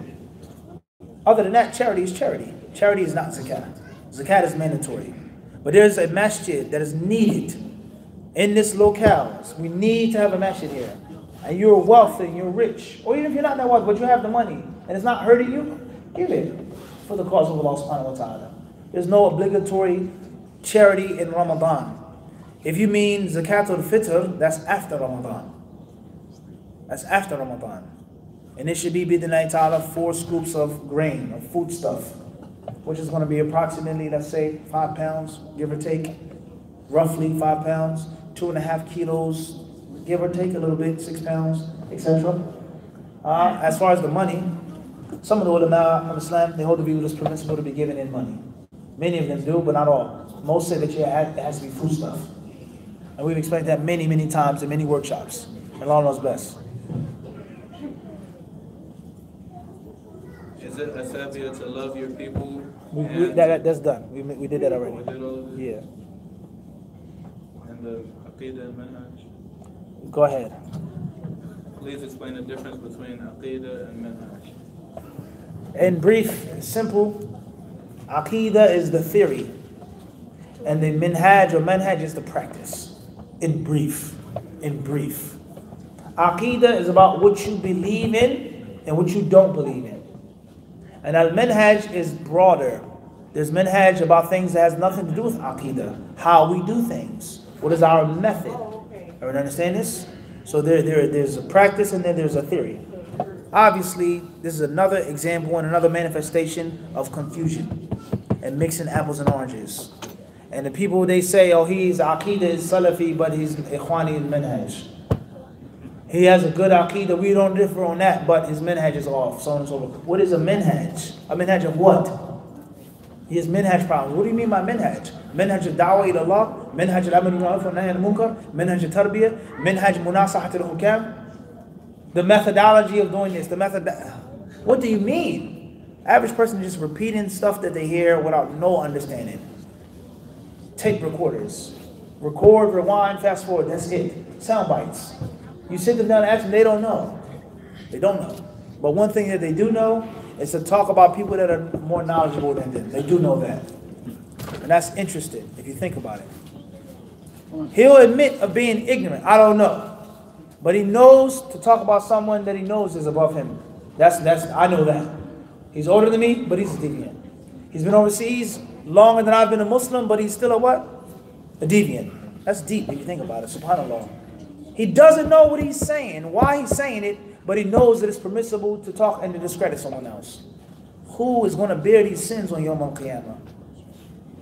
Who's going to stand in front of Allah with that responsibility of misleading an entire generation or city or coast of people? Are we mindful of this? So we have to be careful, all right? Saying someone has a correct aqidah but the wrong manhaj. Is that even possible? And who was the first person to say that? And where did that come from? I would advise you guys with these types of questions is to read the history of the Middle East, and to read the history of Saudi Arabia, and to read the history of Egypt, and read what happened and what took place when people started separating things that the earlier Muslims never ever separated. Read what happened when people began to wedge their way into certain countries. The Wahhabi Aqidah in Najd is solid. So let's make a different manhaj now. Who's the first person to do this and to think like this and to separate the two? Read the history. The history is not hidden information. It's not no conspiracy theory. It's documented facts. Where this sheikh was and who he was with and what group he was with. It's documented facts. But most people who change their identity, the first thing that they do is they get rid of their past identity. They cover it up. And they abuse anyone who wishes to look into the archived information. Oh, you started fitna. What do you mean the Sheikh Fulan was with the Ikhwan al-Muslimin? You trying to start fitna? No, I'm not. I'm reading history. It's a fact. So if Abu Hassan al-Ash'ari, rahimahullah, if he was with the Mu'tazila for 40 years, when he left off that i'tizal, you don't think there was nothing left? You don't think there were no traces of it for 40 years? If you're with somebody for a year, 5 years, 3 years, 10 years, there's not going to be no traces of that person on you? How is this? In Arabic they say, as-sahibu sahib. Character is a thief. The literal translation is, a sahib, friend, is a puller. They pull you. So where have these things crept in? And how do they creep into the methodology of Ahlul Sunnah wal Jama'ah regarding ilm and da'wah and things like this? So read history, huh? And Allah knows best. Iqra, bismi rabbika alladhi khalaq. Read. Can a Muslim offer dua against an oppressor, even though it may not be directly, but maybe, for example, to a mother or a sister? It's permissible to make dua against someone who is oppressive and wrong, in general, wherever they are. There is a practice amongst the disbelievers where they keep the ashes of their cremated loved ones. Is it permissible to offer salah in a home which contains these ashes? Don't pray near the ashes. Stay away from the ashes. From one aspect, it's like a graveyard. From one aspect, it is. But from another aspect, it's not actual bones, it's ashes. And from another aspect, you may not have the ability to go somewhere else and pray. You may be forced to pray there. You may be living with your grandmother, and the urn is down the steps, and your room is up the steps. You may not have another place to go to. So can we say that it's the same as a masjid in which there's a grave? Can we say that? And if there's a grave in a house, doesn't mean it's haram to pray in a house. For sure, it's haram to pray in a masjid, no doubt about that. But there's a house in which I don't have no control over. I have no other choice but to make fajr in the house because the masjid is too far. There's no masjid in my town.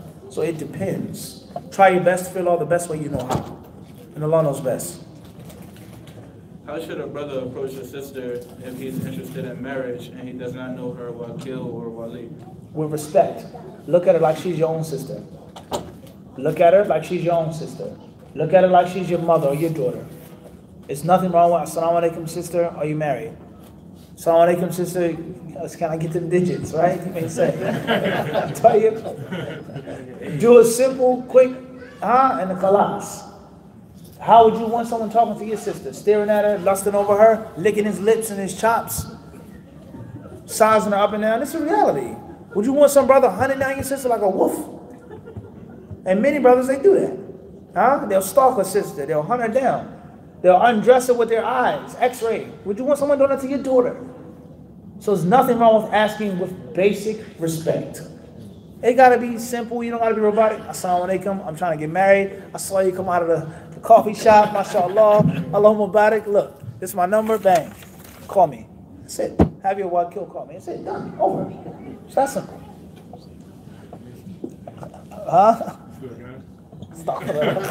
Allahu Akbar. Next question. I'll get you back for that one, Mick. That was a good one. How does a sister without a mahram travel and visit other family members in different masajid and lectures? Well, it's like we previously said. What is the rule on a woman traveling without a mahram in our times? That's one issue. We've previously mentioned that. Number two, why do you have to travel to other masjids and lectures if it's inside of your own city? You don't need a mahram to go outside. You need a mahram to go from one part of Philly to the next. Philly to another city, different story. Different state, different story. All right? It's just that simple, okay? So the first ruling is, can a woman travel with or without a mahram? We previously mentioned that already.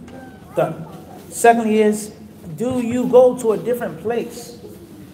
Do you have to go to a different city? Can you not learn in your own city or your own masjid or your own town? And there's nothing wrong with going from one section to another by yourself as long as it is safe outside. As long as it's what? Safe outside. And Allah knows best. How do you respond to the lay Muslim who says we only take from the people upon Salafi or the Salaf? Don't respond to him. I agree. We don't disagree with that. For argument's sake. For what? For argument's sake. No problem. For argument's sake. Is that absolutely a correct statement? It's not necessarily a correct statement, 100%. The library proves the opposite. And there are many, many other aspects that we want to get into right now. The point I'm trying to say is, why do you always have to agree? We have two teachers. One is upon this and one is upon that. Of course we're going to say take from him. No, that's precedence. But is he actually upon the way of the Salaf? And if he has three things that qualify him, he also has two things which what? Disqualify him. Now what? And the same applies to the other teacher. He has this mistake, this error, but he has five other things which qualify him for being a teacher. Now what? You understand? So you don't always have to reply, and if you reply, I mean, just keep it simple, and Allah knows best. What advice would you give to a new Muslim who truly wants to learn the deen? Should they focus on memorizing Quran and then dua? They should focus on having good company. Good company. Stay in the company of righteous people. That's probably the most important thing for a new Muslim, in my humble opinion. What book, what name, making a ghusl, what masjid you go to, stay in a company of good people. Support system. After that is develop and nurture the relationship with your Lord. Because that's what Islam is. Islam is not just changing your name or wearing this type of dress or covering up. Islam is being connected to the Creator and only the Creator. And oftentimes we forget this. That's what Islam is. That's the difference between Islam and Christianity. That's it. If that comes from seeking knowledge, learning adhkar, memorizing the Quran, making dua, learning Arabic, going to a specific masjid, so be it. How should a sister seek marriage? FYI, she's well into adulthood, she lives alone, works, etc. Go to her local community masjid and tell her that she's looking for a husband. But obviously we have social media today, so that's outdated. Everything is on social media, right? One way or another. A sister could be married and she gets marriage proposals on social media. They see her picture, or she's pretty, or she has a lot of followers, or she's cool, she whatever. So I don't see it as a difficult task in 2019, and Allah knows best. What should you do in the Salah if an error is made by the person leading? Follow the person leading. He bears the mistake, he bears the error. Unless it's something which is totally against the Salah. He stands up in the 5th rak'ah of Salat al-Isha, it's haram for you to stand up. You cannot follow him in that. If you're sure, if you're doubtful, then follow him. And let him bear the burden of the sujood al-sahw and of patching up and fixing the mistake. Assalamu alaikum. Can a Muslim woman marry a non-Muslim man? No, she cannot do that. When you go to a public school, can you have non-Muslim friends? You're not supposed to have non-Muslim friends even if you go to an Islamic school. Some people that go to Islamic school and they have kuffar friends. Alright? The bitter reality is, if you go to a non-Muslim school, it's only natural for you to have friends, unfortunately. So it's our duty to teach and educate our children that the system is perfect, but our practice of the system is a bit messed up. So if you're going to have an associate, someone that you're cool with, someone that you talk to in the school, make sure that they're not influencing you. And make sure that you call them to Islam. And make sure that they respect your religion. We play basketball, we do this, but don't ever say nothing funny about my religion, ever. Period. If my sister comes, my mother comes to pick me up, don't ever say nothing about my religion. Don't say hallelujah and Jesus and Christmas. No. Keep it respectful. When it's time to pray, I'll be right back. I gotta make salah. Don't offer me no weed, no alcohol, or try to give me no talk. It has to be rules that are set. And your relationship with that non-Muslim is supposed to be limited. But obviously, that's like putting your hand down the lion's mouth and saying, don't bite. You go to school with them, you hang out with them, you play sports with them, it's going to happen. So what I'm trying to say is, if it's going to happen, then at least do what? Try your best to manage the situation. And try your best to do what? Limit it. Put a cap on it, Put restraints on the situation. And Allah knows best. If a brother refuses to grant a khula but leaves the house, how long do the husband and wife have to be separated before they are considered divorced? For example, there has been no contact for 5 months. If there's been no contact for 5 months, once more go to your resident scholar. Go to your local imam, da'iya, ustad, not yet. Whatever name is given to the qualified person that's running this masjid or markaz, and explain to him the situation. My husband did not grant me the khula. He's been missing for 5 months. And let him handle it from there.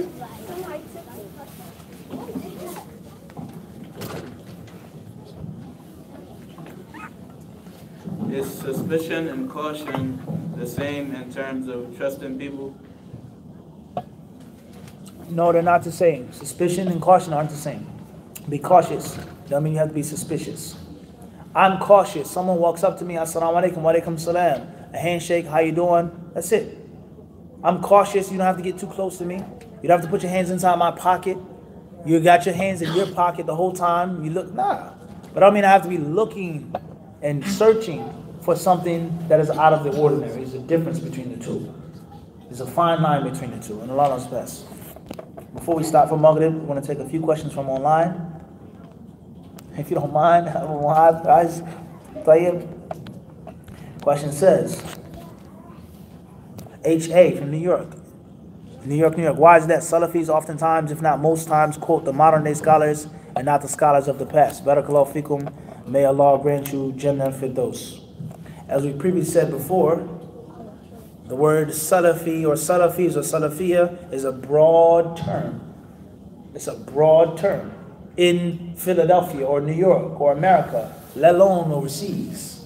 To the Muslims, it's a broad term. Non-Muslims, and let's just keep it real.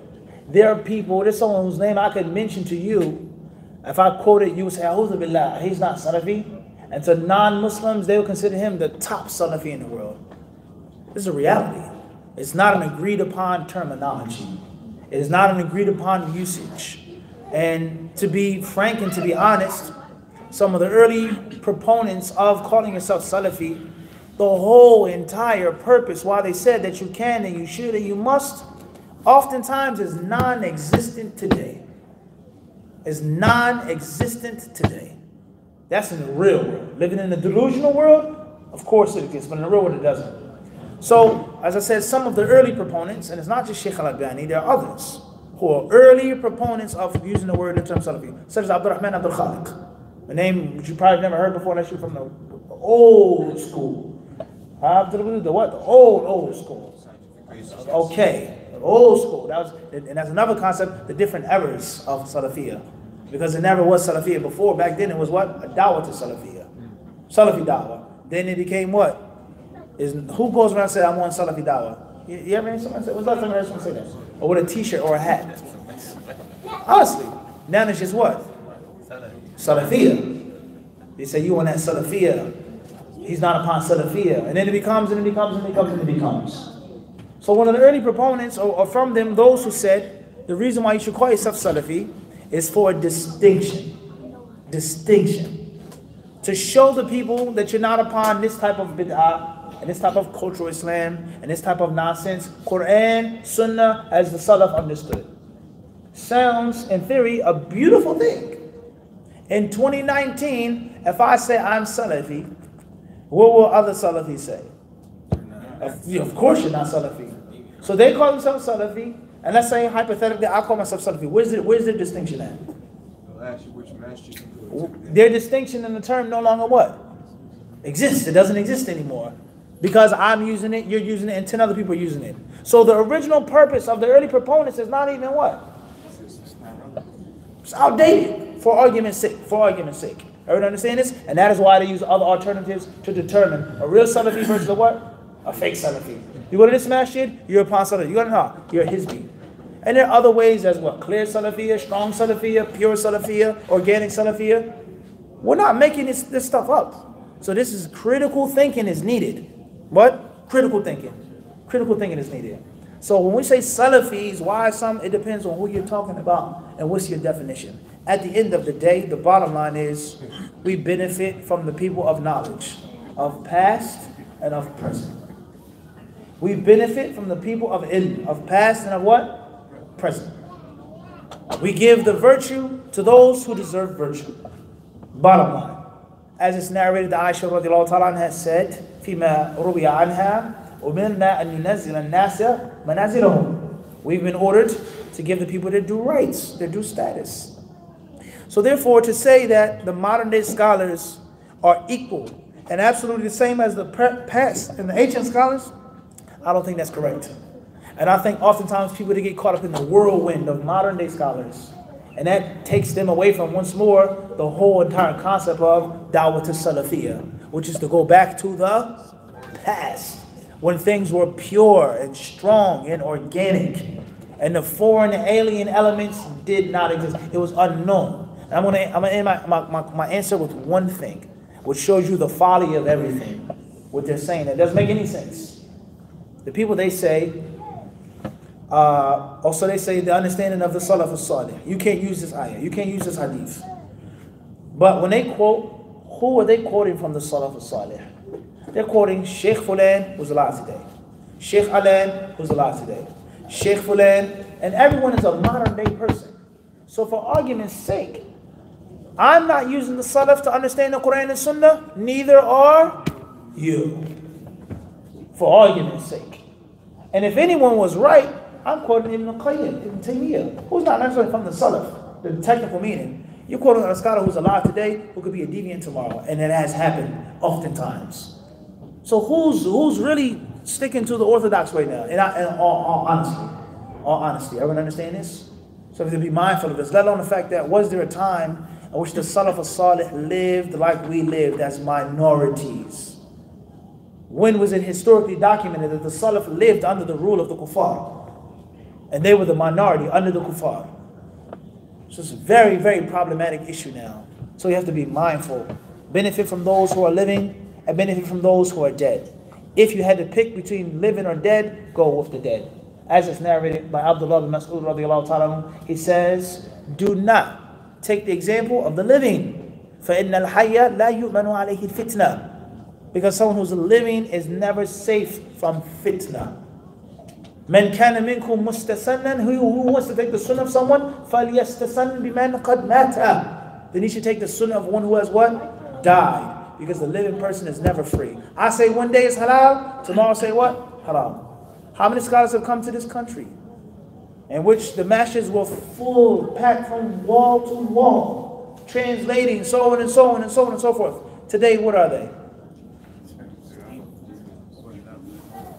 How many times? Once? Twice? You understand the wisdom in that? So that one effort right there destroys the whole concept of only quoting modern day scholars. So you have to be mindful. And Allah knows the best. Khalas?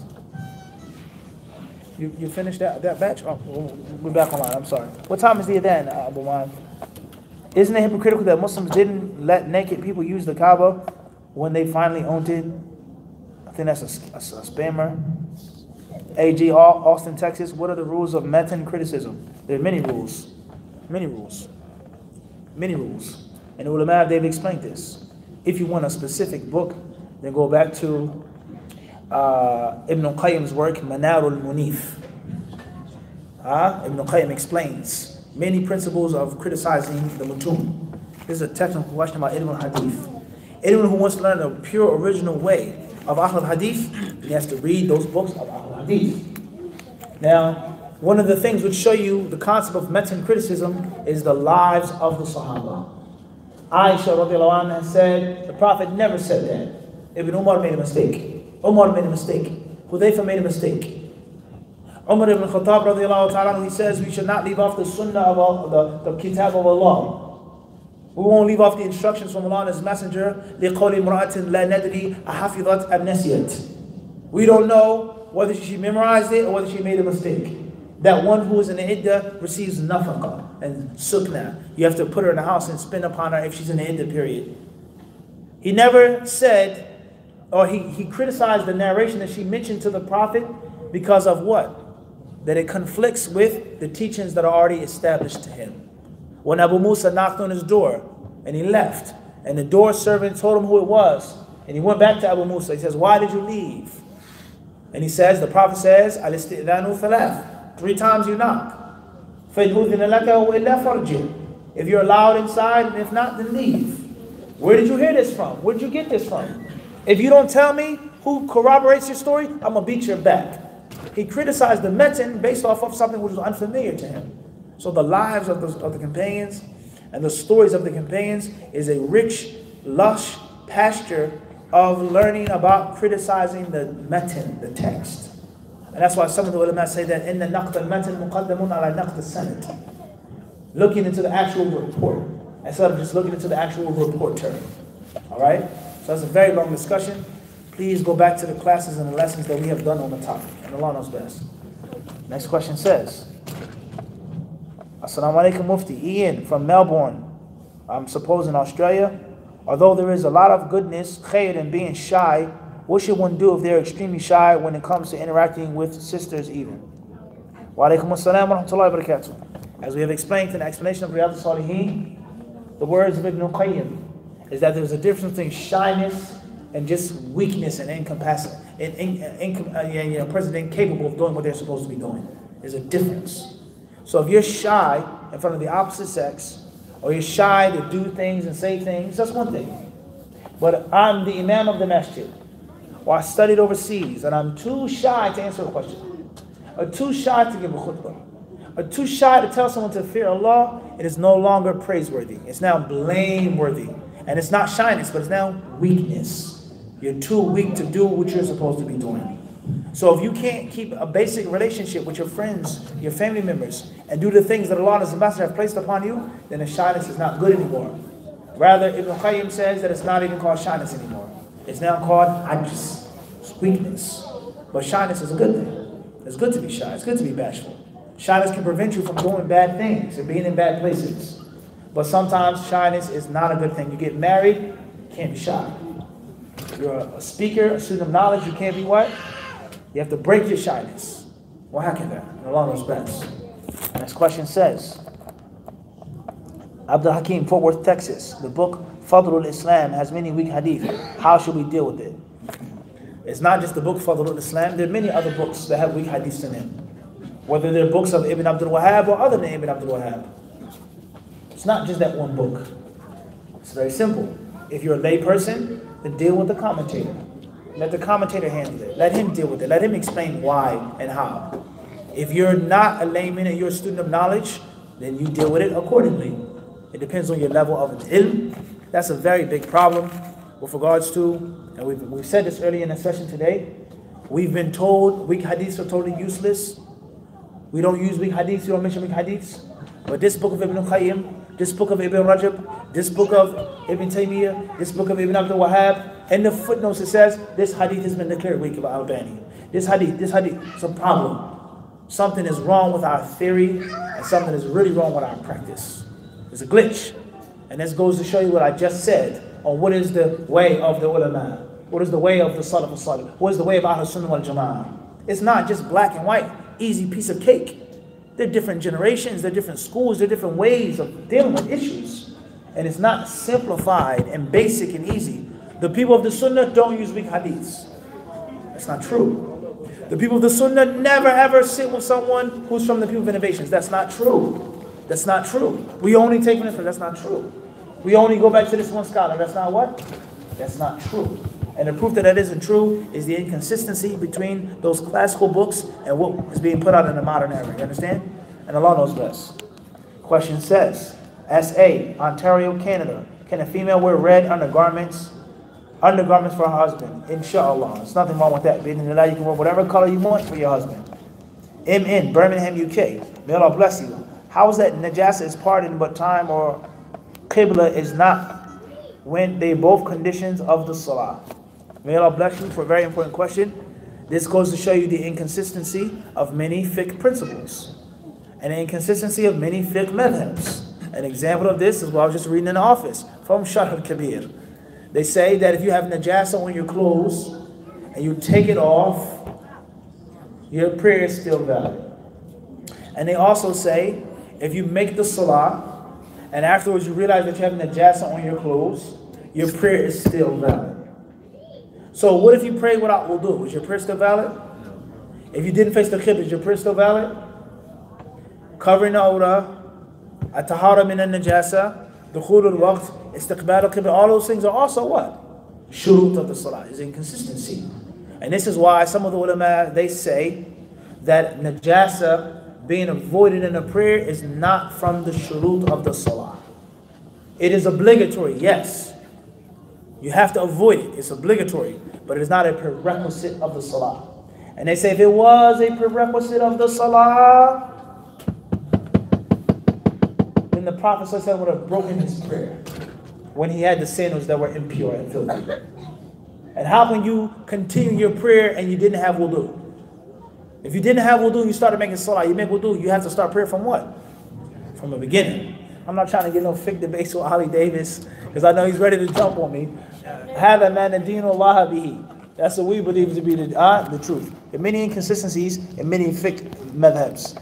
H.A., New York. Is wearing the turban and cultural or sunnah? Is there a benefit to it? If the Prophet did it, should we also do it? Out of sheer love for him, even if there was no specific, etc. benefits to it. As we've said before, and we'll say again, wearing a turban is not an absolute sunnah. It's not an absolute sunnah. It is a restricted sunnah. If you wear the turban and you want to look like the Prophet and be like the righteous Muslims, then inshallah, it is sunnat adah and it's a reward in it.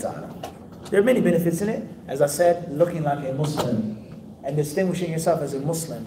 And only Allah knows how many stories I can give you of the virtue of wearing a thobe and a kufi. Not like people who don't wear a thobe. You live in America. Wear pants. I totally disagree with that. If you want to wear pants and a shirt, that's fine. It's not haram to wear pants. That's fine. There's nothing wrong with that. And there's also nothing wrong with wearing a thobe. But if I had to pick between the two, I would say a thobe is 101 times better. Or if not a thobe, a qamis. It doesn't have to be Saudi or Yemeni, any type of Islamic cultural garment. Why is it better? I can only base my opinion off my own personal experiences. When I was just in Toronto, we left the masjid, it's me and Brother Samit at nighttime.